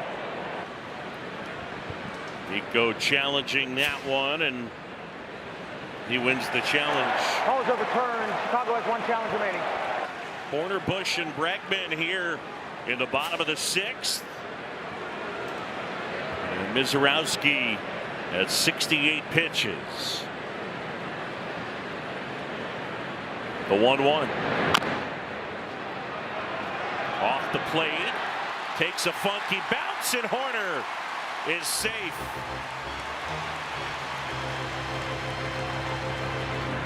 It'll be a base hit. It was weird the way everybody reacted, almost as if nobody realized it was fair immediately or something. Straight off a home plate, bounces high in the air. This is just a bit of good fortune for Nico. And probably good luck for Contreras that he didn't grab that baseball, because if he tries to throw, he might throw it down the right field line. Swing and a miss from Michael Bush.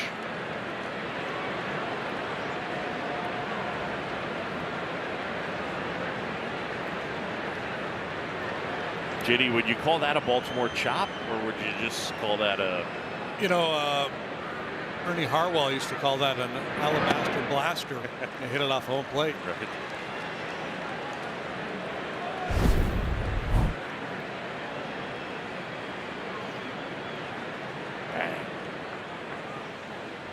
Nico didn't know where it was. No, he didn't. Man aboard, nobody out. It's 0-2 on Bushy. He's 0 for 2. On the ground, Rengifo That's to center. And that's a pretty good job of collecting that throw by Hamilton at second base. Yeah, I'll say, I thought Rengifo was going to go to first base with this one. This was an awkward play with the angle. And with Nico running, and he just kind of throws it blindly in the direction of second base, and it turns out to be right on the money.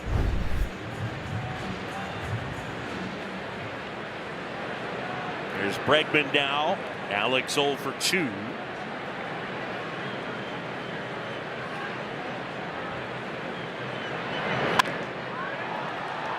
Popped in the air.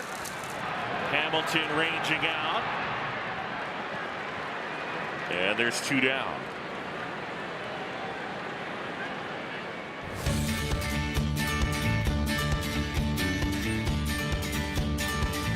Get way out there. Eagle River, Wisconsin.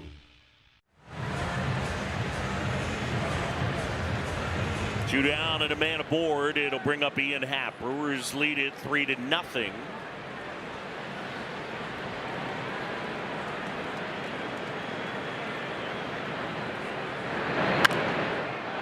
Popped up.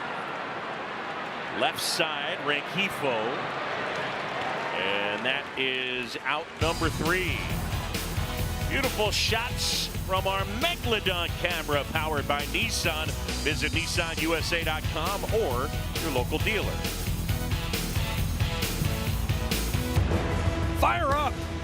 A brand new episode of Inside the Fire premieres tomorrow at 5 p.m. right before Cubs Live.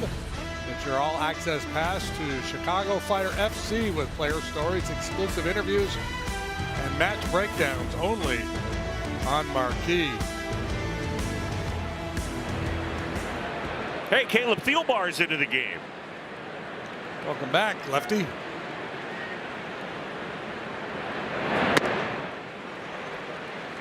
Pitching change is brought to you by Lakeside Bank. Lakeside Bank, it's about time. It's good to have this guy back. Yeah, it's about time. Coming back for that pesky hamstring issue. Cubs have used 25 different pitchers this year. Only the Orioles have used more. We're not even in Memorial Day. Ooh, Uncle Charlie. Yacker.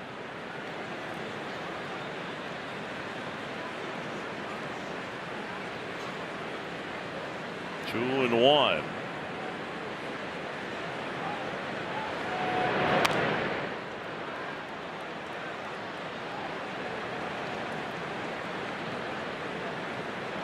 Sounded like he broke his bat. Apparently not. 2-2 on Yelich. Nobody on, nobody out. Top 7. On the ground, Horner collects. One away. Cub fans, stop by the Motorola Razor Room in Gallagher Way before the May 22nd game for your chance to pick up a free Alice in Wonder cap and check out the new Motorola Razor. For more details on the space, visit Cubs.com/Motorola.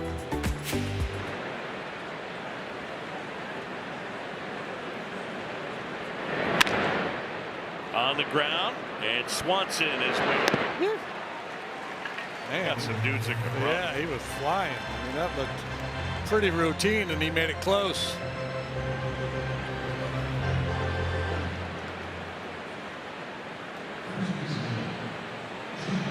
So 2 away. And the batter now will be Jake Bauers. Brewers lead at 3-0. Got a run of the first on a Mitchell RBI single. And added 2 more in the third. And one came home on a wild pitch, and Bauers drove in the third run.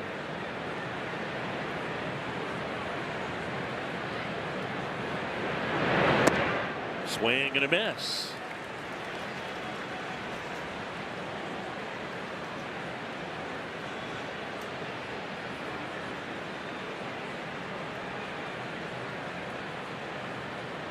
On a strike on Bauers. He's got an RBI single.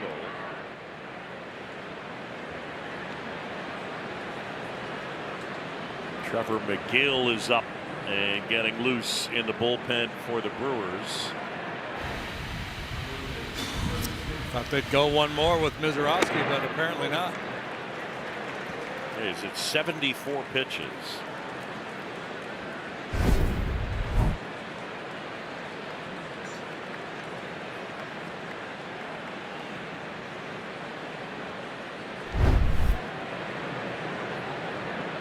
Two balls, 2 strikes, and 2 outs. Bowers back in. Thielbar kick, steals. And they'll do it again. A good crowd here tonight. Last night it was all Brewers. Tonight it's been pretty much all Jacob Mizorowski.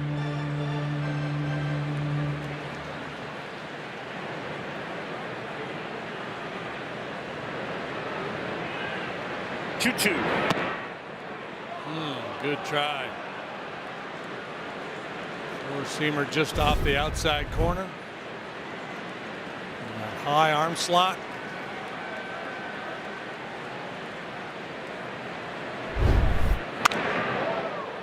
Rip foul. Oh. What happened? Well, it ricocheted off the netting and then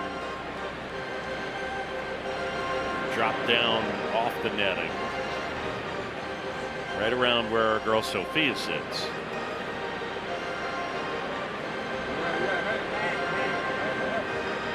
T-Mac, make sure she's okay.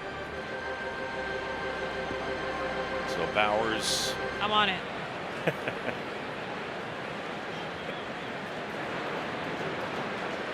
There's Show. She all right? Okay.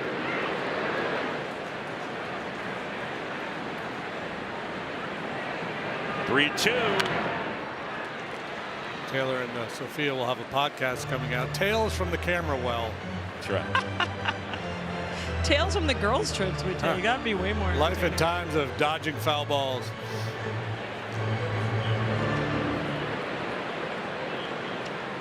There she is.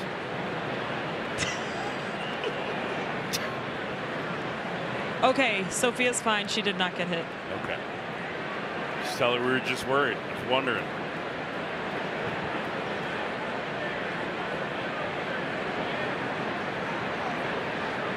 Two out, space is empty. 3-2, and that one gets past Bush and into right field. Bowers with another hit. What a start to the season for Bowers. Yeah, he's kind of like the Andrew Vaughn story, right? Just a guy joining this Brewer club and performing at a high level. This ball is scorched, and Michael's lucky he didn't take that one in the chops. That one at 104.4. So man aboard, and here is Rengifo.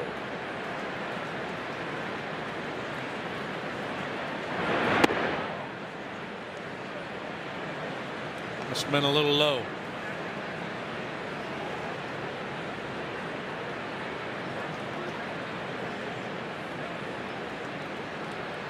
Brewers 3 runs, 9 hits, and an error for the Cubs. 0-3-1.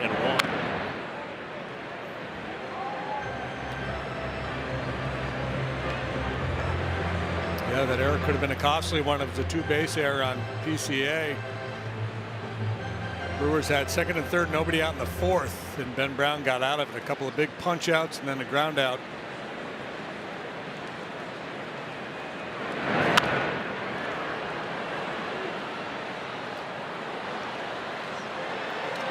So even though Brown wasn't as sharp as he had been in his previous 2 starts, he hung in there in a couple critical situations to keep this one close. You got swings and misses.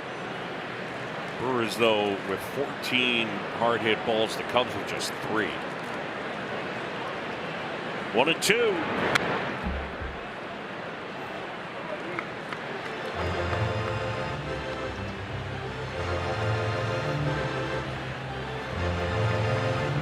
Certainly missed having this guy in their bullpen. He's a really reliable guy last year and again this year before he got hurt.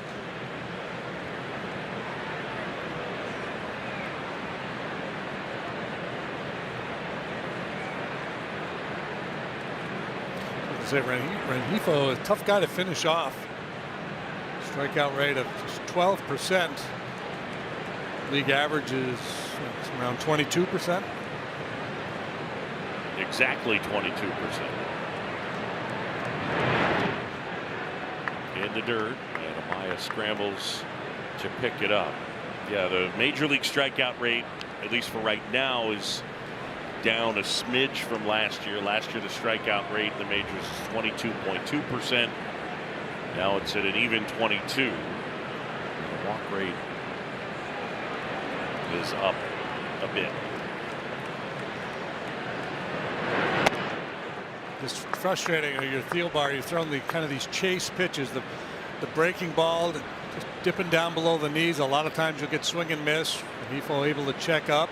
Four-seam fastball elevated. That's a chase pitch. He wouldn't bite.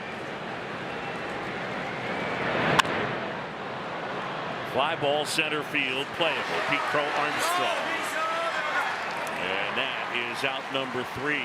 7th inning stretch brought to you by Budweiser. For 150 years, this Bud's for you.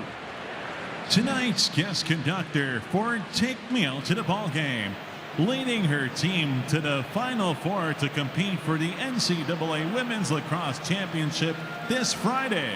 Please welcome 5-time Coach of the Year and 10-time National Champion Northwestern Women's Lacrosse Head Coach Kalia Monte-Hiller.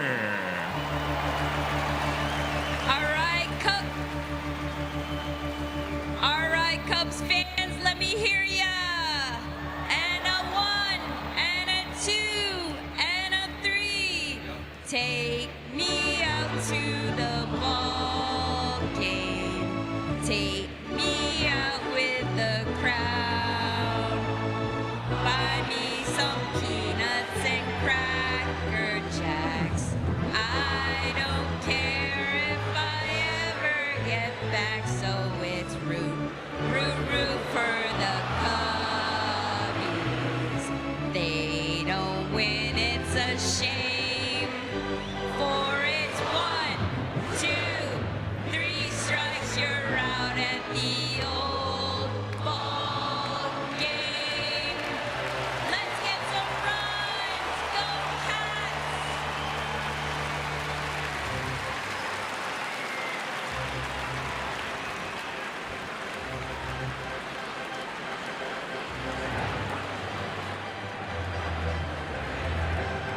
Wintrust, and a look at tonight's starters. Well, Jacob Mizorowski, 6 more shutout innings, 3 hits. He struck out 8, walked 1 on 74 pitches. For Ben Brown, 5 innings, 3 runs, all earned on 82 pitches. So Mizorowski now 24 to 3rd consecutive scoreless innings over his last 4 starts. Give way to Trevor McGill.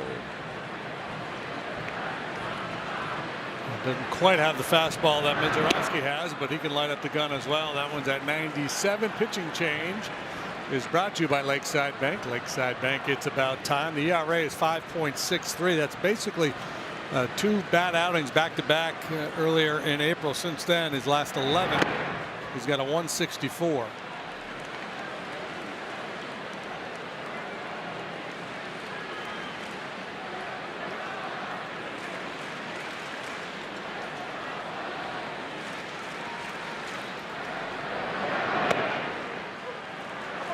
It's in for a strike to Seiya.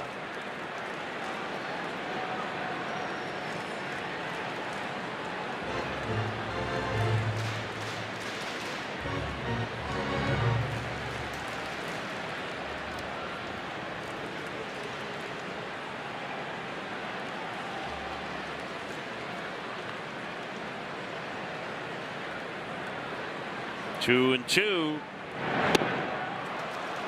Swing and a miss. Suzuki is gone on strikes. 1 away.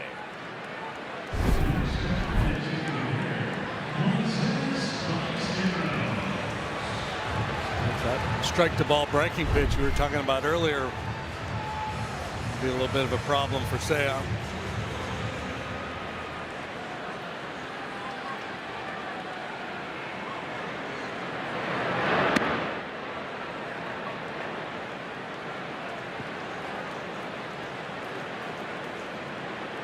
Moises Ballesteros getting the chance at DH. The Cubs have just 3 hits here tonight. Bo pops this one up. Mitchell calls off Terang, and oh boy. Ice cream cone.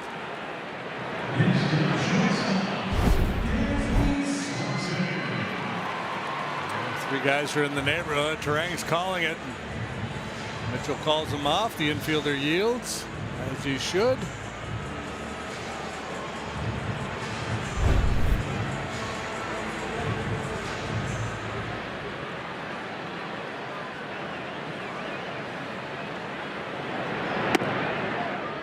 Swanson takes ball 1 from McGill.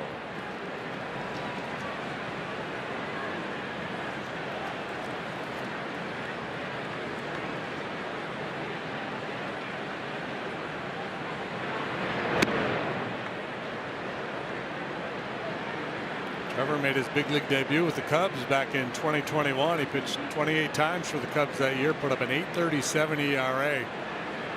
Gave up 7 home runs in 23 innings. But he figured some things out along the way, and he's turned out to be a very solid back end bullpen piece. 30 saves for the Brewers last year in 36 tries, and he went.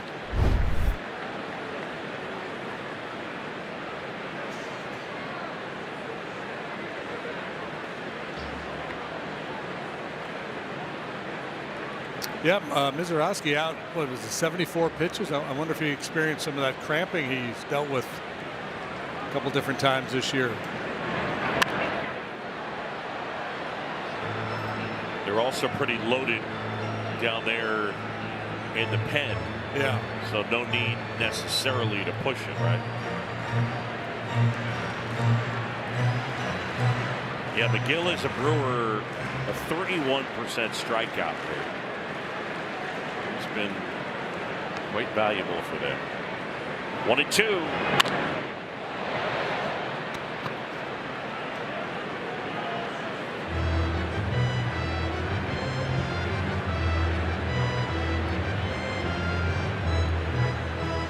Mizorowski's gone beyond 6 innings only once. Went 7 last time out. Threw 93 pitches. I imagine that's what it is. He threw 93 last time. He threw 95 his previous outing, so they're probably just coming into this one. It was probably their intent to limit the number of pitches he makes.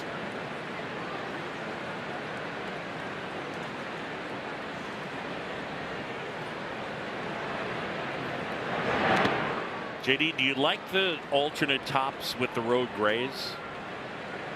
Not so much. I think they kind of fight a little bit. I agree. I think they're clashing a little. Even though they're not, I mean, the top's a stronger color. Fouled off. Yeah, I think, look, if you're going to do it, do the whole shoot match. Let's go with those powder blue pants. All the way, yeah, sure. Man. Right? Maybe that the yellow on the front panel of the hat, maybe throw that on the pant a little bit, a little heavier. Maybe one leg yellow. No. One leg blue. Yeah, let's go for it. No. Let's get crazy. No. 2 outs, bases empty. Swing and a miss.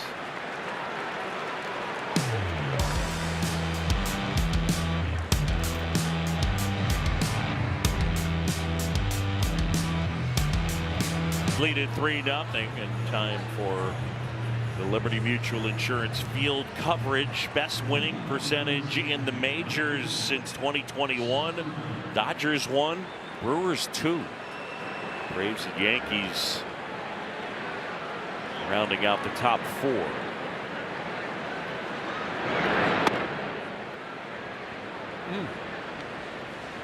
Trent Thornton on here. Trent on for the 5th time. He's thrown the ball well. 5 innings of work and scoreless thus far.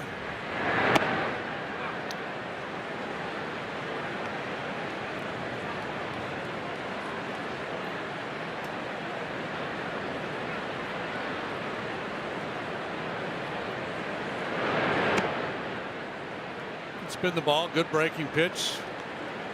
Fastball, cutter, throw a sinker, a slider, and the curve. Fastball velocity averaging 95 miles per hour. Here comes a 2-1. Frelick chops it to the right side. Horner hustling.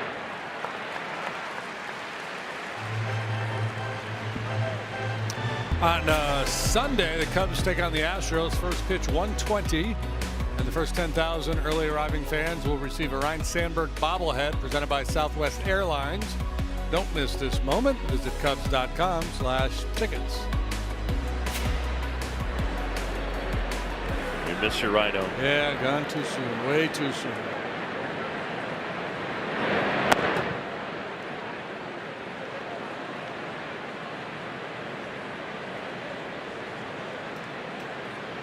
I like that bobblehead too. He's holding his MVP and he's stepping on all those gold gloves.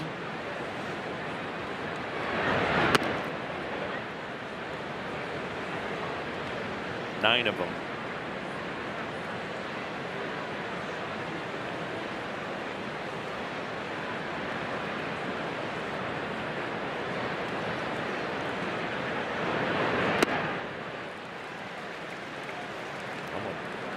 Nice cutting action right there. And 2-1.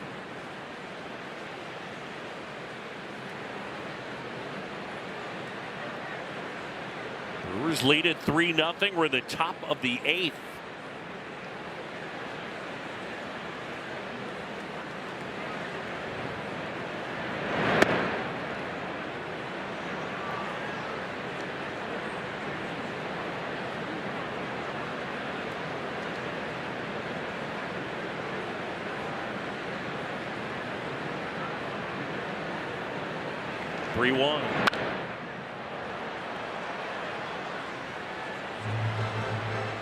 Hamilton, who came in February in that deal that brought Drowan and tomorrow's starting pitcher Kyle Harrison from the Red Sox.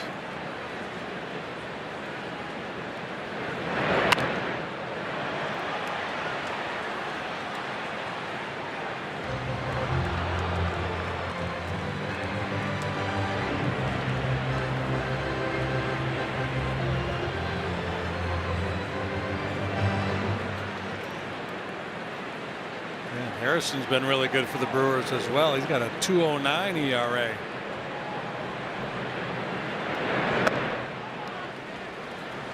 Hamilton will take his base. We'll keep our eye on him. Yeah, I would think at some point in this at bat he'll be on the move.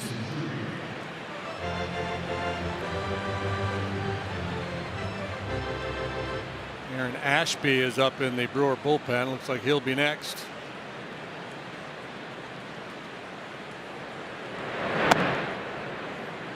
Ball 1 to Churio. Churio has struck out, singled and scored, struck out again, and he's flied to center.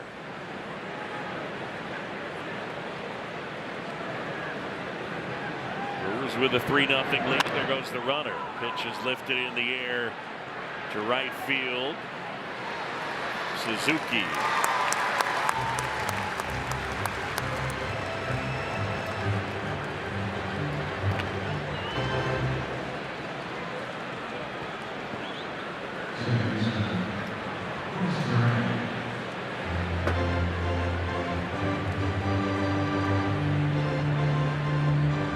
So Bryce Terang now has got a couple of hits. For 3 with a walk. Brewers 3, Cubs nothing. Top 8, 2 down. Man at first.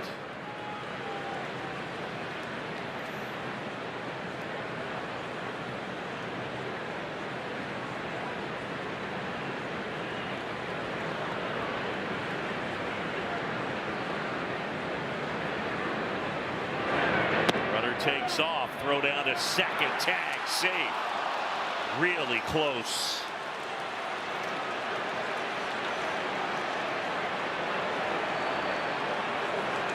And they're going to look at it.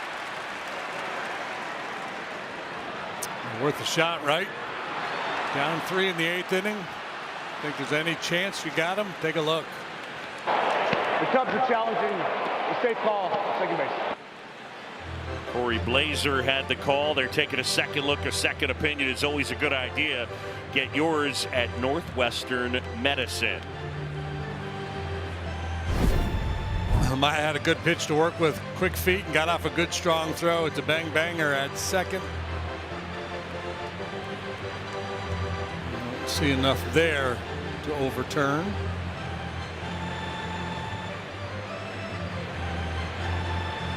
That's really good camera work. That is really neat shot, but doesn't really give us any new information. I think that looks out there. That one's the best look from the Cubs' point of view.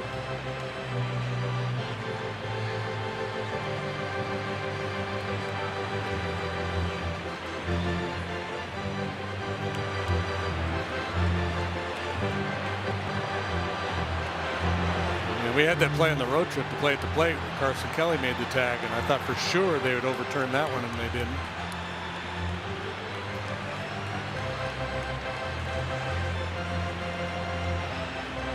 So hard to tell where or when his hand touches the base. This will be pretty good. But I can't, They need those little sensors like they have in the Olympics. After review, the call in the field stands. The runner is safe. Chicago will lose their challenge. Yeah, it stands. They just didn't have enough to overturn. I think it's one of those plays that he's out, he's out. So one of the reasons this play was so close, JD, they ran your play again. Watch Michael Busch. And maybe that keeps him there just an extra second. He didn't go back, but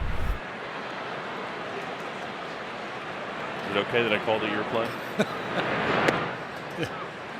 Yeah, it's well. The way that play works is Ryan Flaherty looks up to the booth.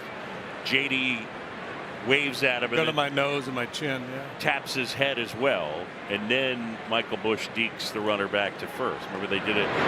They got Ellie De La Cruz. This time Amaya not able to pick it, and so it gets to the backstop, and Hamilton to third. It'll be a wild pitch.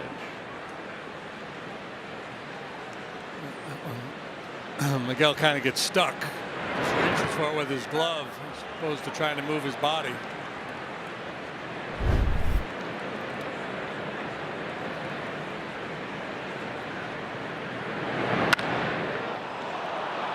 Fly ball left center field. PCA back, and it's gone. Bryce Terang with a 2-run homer. And for Terang, it is number 7. It's 5-0.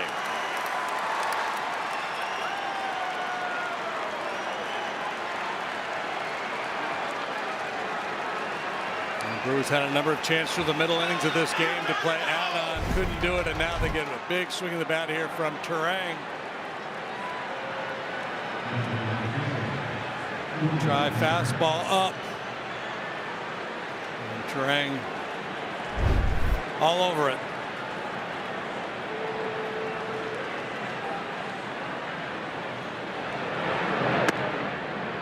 He has turned into some kind of player. A walk, 2 singles, and a homer.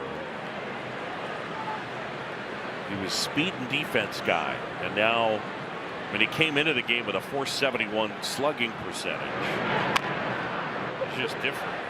Tapped out in front of the plate. Amaya. Brewers get 2 on 1 swing. We go bottom 8, 5-0.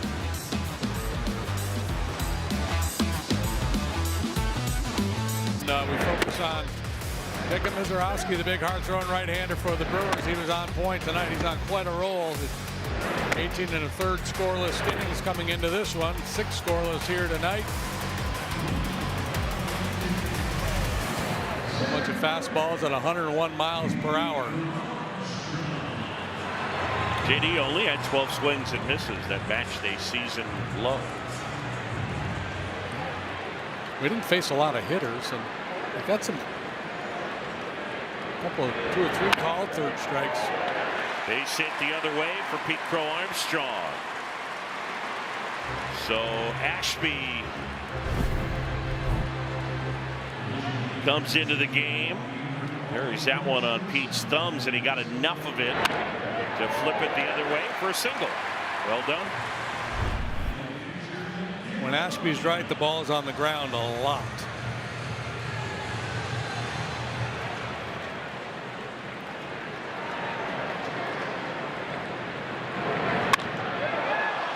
Amaya swings here, drives it left field, and that one is into the ivy.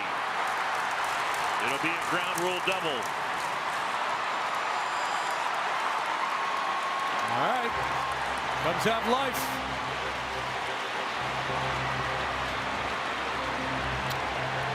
Amaya with the double, and this double is brought to you by Elgin Hyundai, home of the 20-year and 200,000-mile warranty on every new car.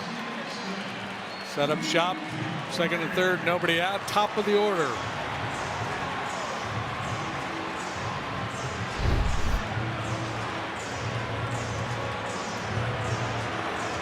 And it's Nico Horner now. First one to Nico. This is the first time the Cubs have had a man in scoring position since the first inning.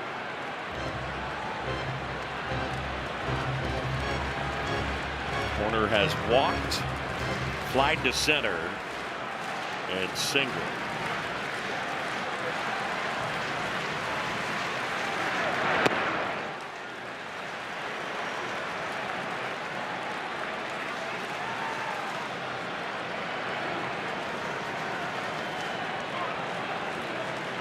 Two on, nobody out.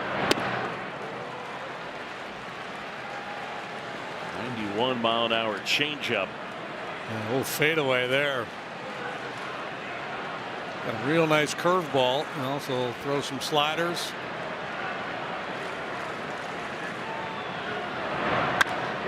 Line drive, base hit out into center field. DCA in to score. Amaya will stop at third. Nico an RBI single. And the Cubs are on the board.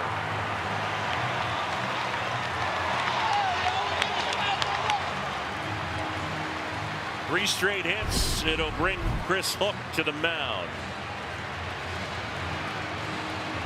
There's that contact point out in front. Taylor was showing this earlier.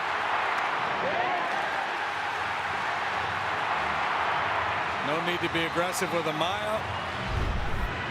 Down 4 runs. Going to be risk averse.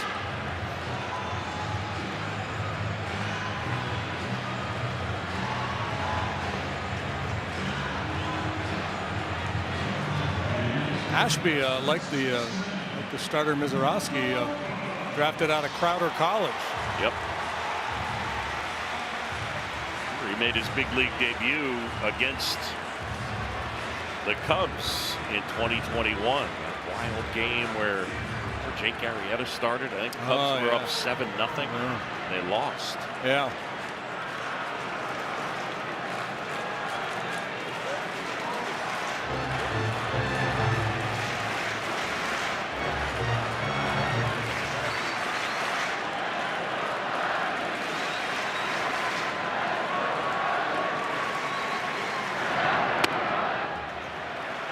Ball misses inside.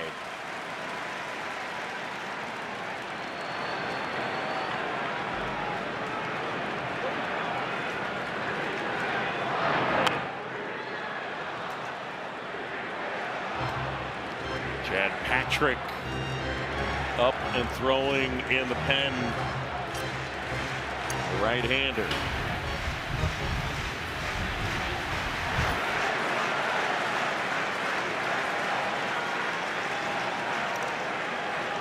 One to Bush.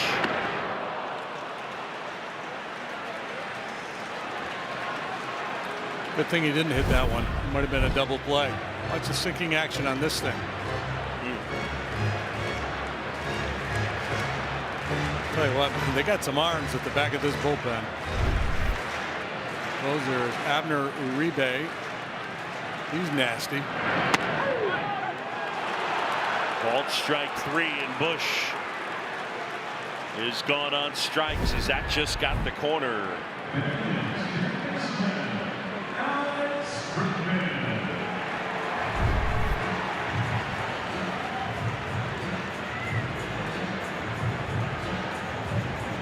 So 5-1 with 2 aboard and 1 out. This would be a cool spot for Bregman to park one in the bleachers. Get that low ball in the air. Strike 1. Ashby's allowed just 1 home run so far this year in 29 innings.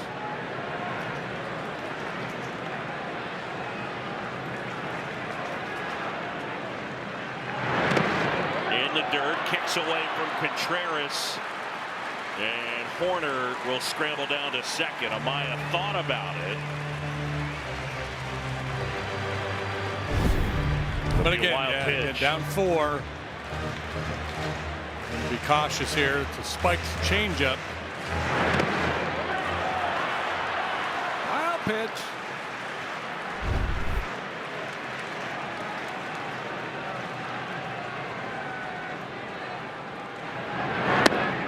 Outside. Changeup. He really cranks on it like a screwball. The way he turns it over.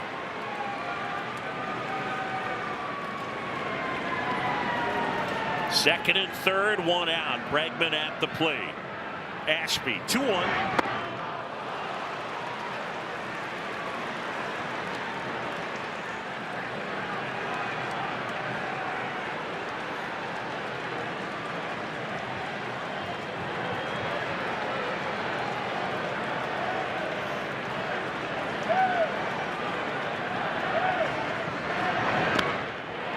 Couldn't bite that time. Now 3-2.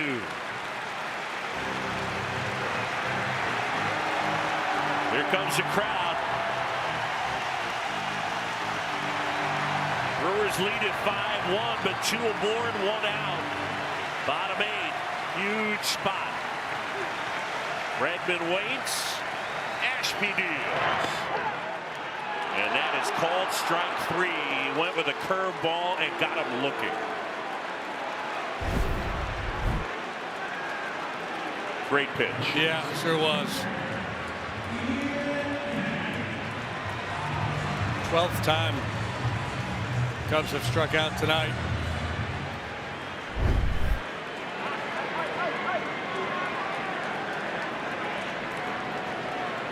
Ashby delivers ball 1 to Ian Happ.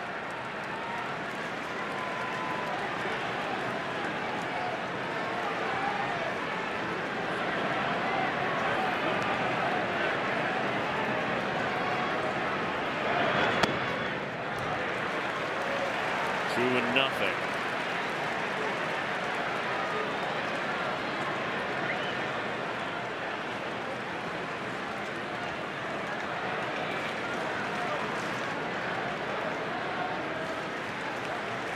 Pitch to Ian.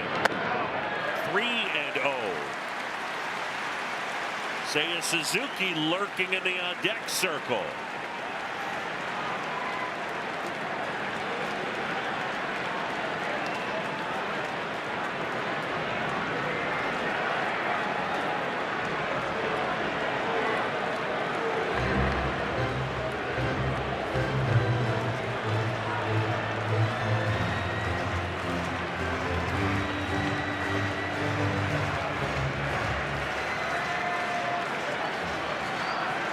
Ashby, and that's a strike. Let's see if he's as aggressive with the 3-1 as he was with the 3-0 here. Tying run is on deck. 3 balls and a strike. Second and third. And that one foul, and it'll drift off out of play. Happ tonight has struck out twice, and he has popped out. Here we go. 3-2 on Ian Happ. Brewers 5, Cubs 1. Amaya is at third, Horner's at second. Ian digs back in. Payoff pitch. And that is ball 4. And here comes Seiya with the bases loaded. Tried to drop that curveball in there like he did with Bregman, didn't land it, and Ian patiently accepts his walk and sets the table for Suzuki.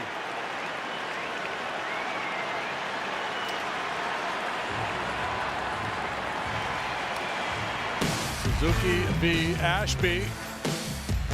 Game 2 of the division series last year. Wow, that was a ball.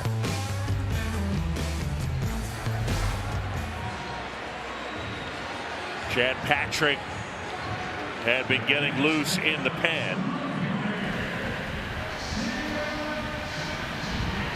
Charlie Green, their bullpen coach, looking on.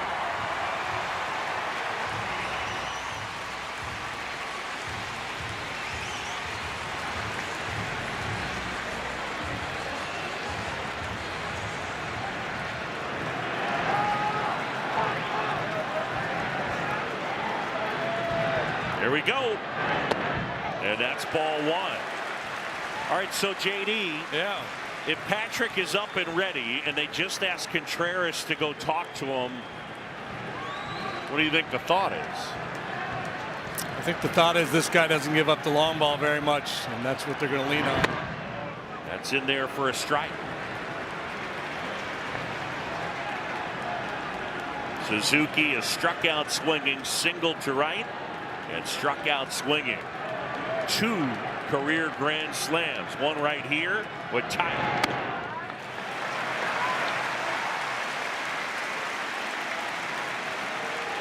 Two and 1 on Seiya. Amaya the runner at third, Horner at second, Happ at first. On the ground, knocked down Rengifo. Everybody's safe. A run in, and it's 5-2.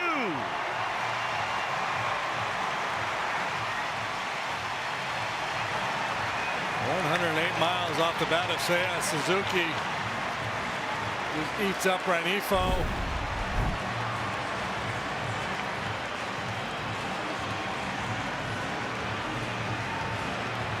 Hit him right in the middle of that glove.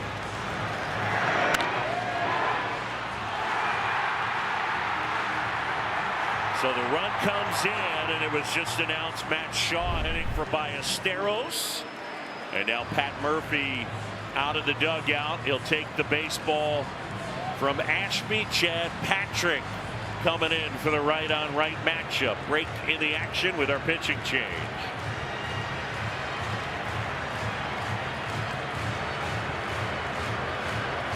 Toyota, official vehicle of the Chicago Cubs. By Prevagen, made for the brain. And by Wintrust, different approach, better results.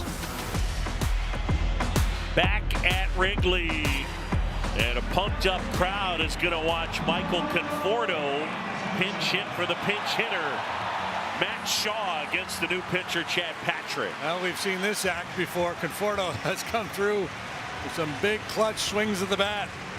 Patrick on for the 11th time, 39 1/3 and a 2.75 ERA. So Shaw was announced. Patrick brought into the game. Craig Counsell counters with the lefty swinging Michael Conforto. And they want to have a chat, go over the scouting report. A guy who has been Mr. Clutch.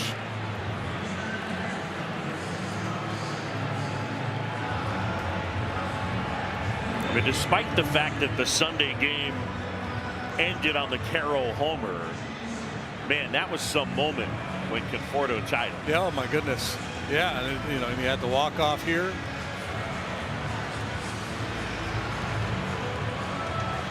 He was 0 for 3 in the 9-3 loss last night as designated hitter. But what a valuable piece Conforto has been. Here we go. Down 3, all loaded up. Patrick deals. And a swing and a miss and a cutter. He'll throw that pitch more than any other. He also will throw a four-seamer, a sinker, a slurvy breaking ball. Daniel Palencia is up in the Cubs bullpen just in case. Warner at third, Happ at second, Suzuki at first. Here's the 0-1.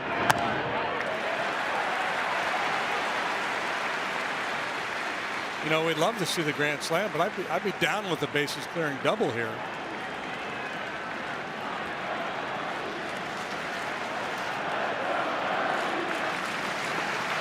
Patrick sets, kick steals. Ground ball right side. Terang flips to Ortiz, and they get out of it. The Cubs leave them loaded.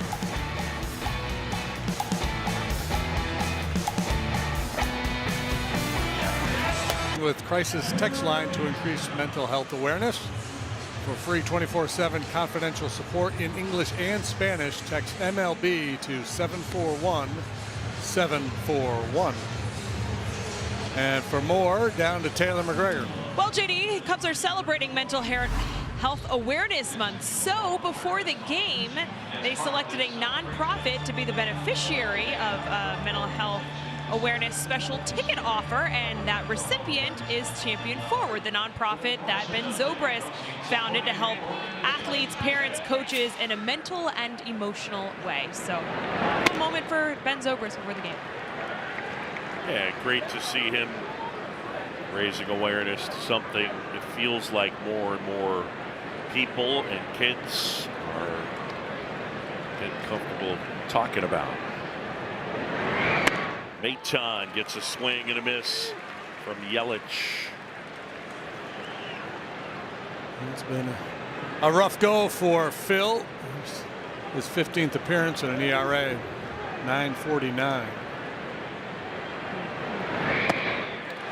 Swing and a miss, and Yelich is gone. Seen a whole bunch of this. This is the 8th swing and miss from Yelich here tonight. The 3rd time he has gone down swinging.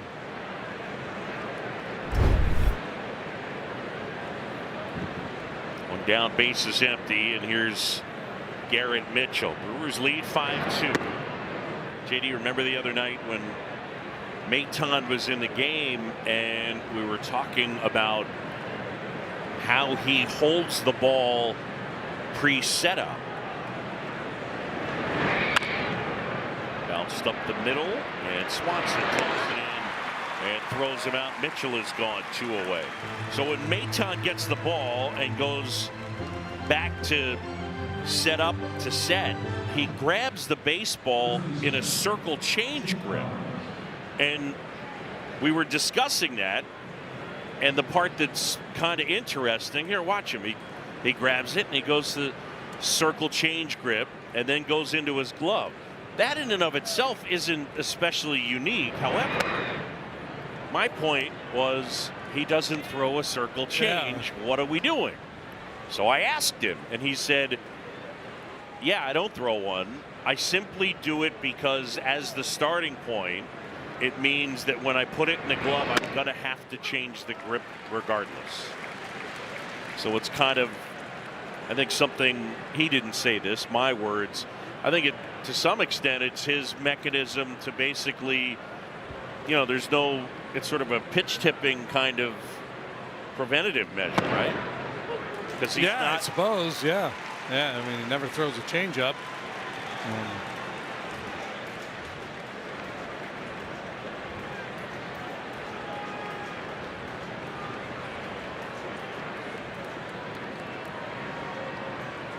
The 1-2.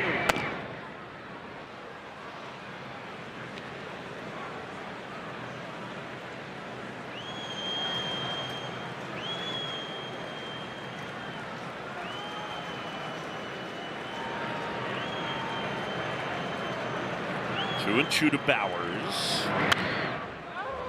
Abner Uribe up in the bullpen for the Brewers. JD, sometimes you grab the baseball circle change. Yeah, I've been working on my grip for years now. Thinking about, you know, what if I had tried this back in the day? I might have invented a kick change before it even existed. I still don't think you tell the story enough that you threw one splitter in your career, and it was to Andre Dawson, and he swung and missed. Yeah, that's my recollection. I'm sticking to it. Line drive, right field, caught. Well, we'll go to the bottom of the ninth. Last chance for the Cubs, down 5-2.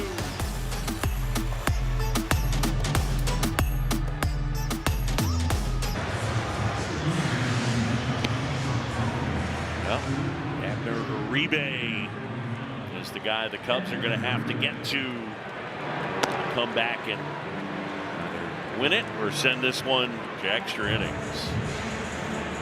Abner, the righty features a fastball that averages 98 miles per hour, and he'll throw a slider. That's about it. Fastball, slider.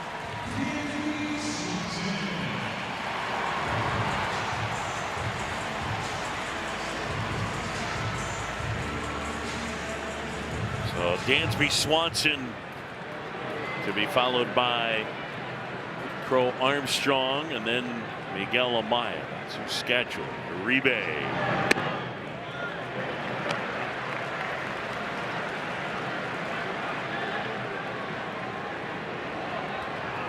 So Brewers staff, they're ranked third in overall ERA, third in the National League in starters ERA, third in pen ERA. They lead the majors in strikeout rate. So they got a lot of arms that'll strike a lot of people out. 2-0 on Swanson. Down 3. Nobody on, nobody out of the ninth. There's a strike.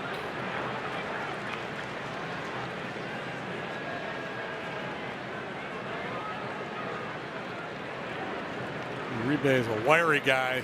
6'3", 205. There's a lot of arms and legs out there. Very active. Like Pascual Perez vibes watching him pitch. Kids ask your parents. Yeah, back in the day. 3-1. There's a strike. 3-2. That's nasty right there. Nice and easy 98-mile-an-hour sinker in the outside corner.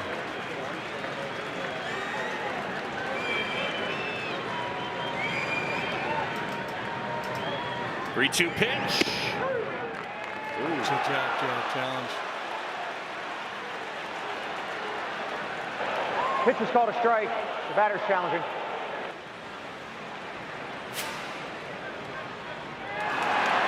Just did get the corner. Confirmed. Chicago is out of challenges. So Swanson down on strikes. It's interesting. There's a little conversation there between Dansby and Contreras. And I think Dansby asked Contreras, and Contreras says, yeah, it's a strike, because Dansby started to walk away before the announcement was even made. Here's PCA.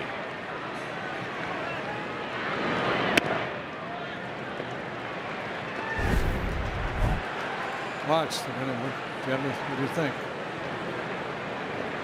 Before he starts kind of drifting away.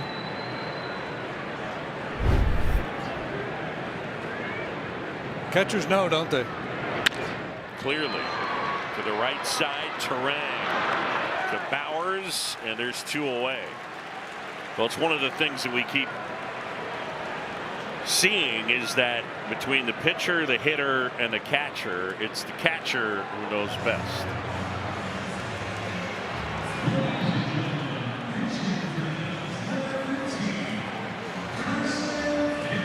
Carson Kelly to hit for Miguel Amaya.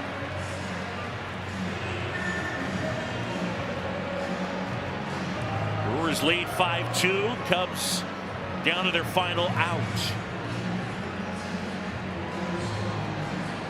Carson hitting .307, a couple of homers, 17 knocked in. Done a great job getting on base. Right here, just need him to extend the game.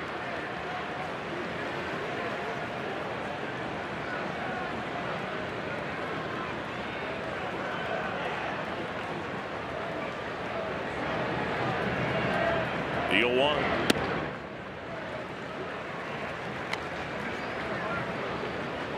Reminder, Cubs post-game live coming up. Cole Wright, Elise Medeker, Cliff Floyd in the studio.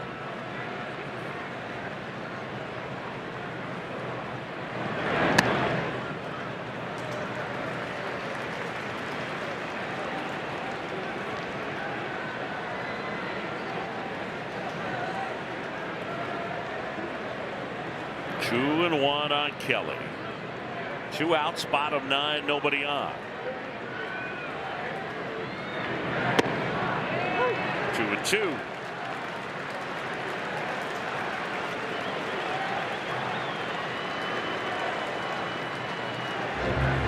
Time called as Kelly steps out.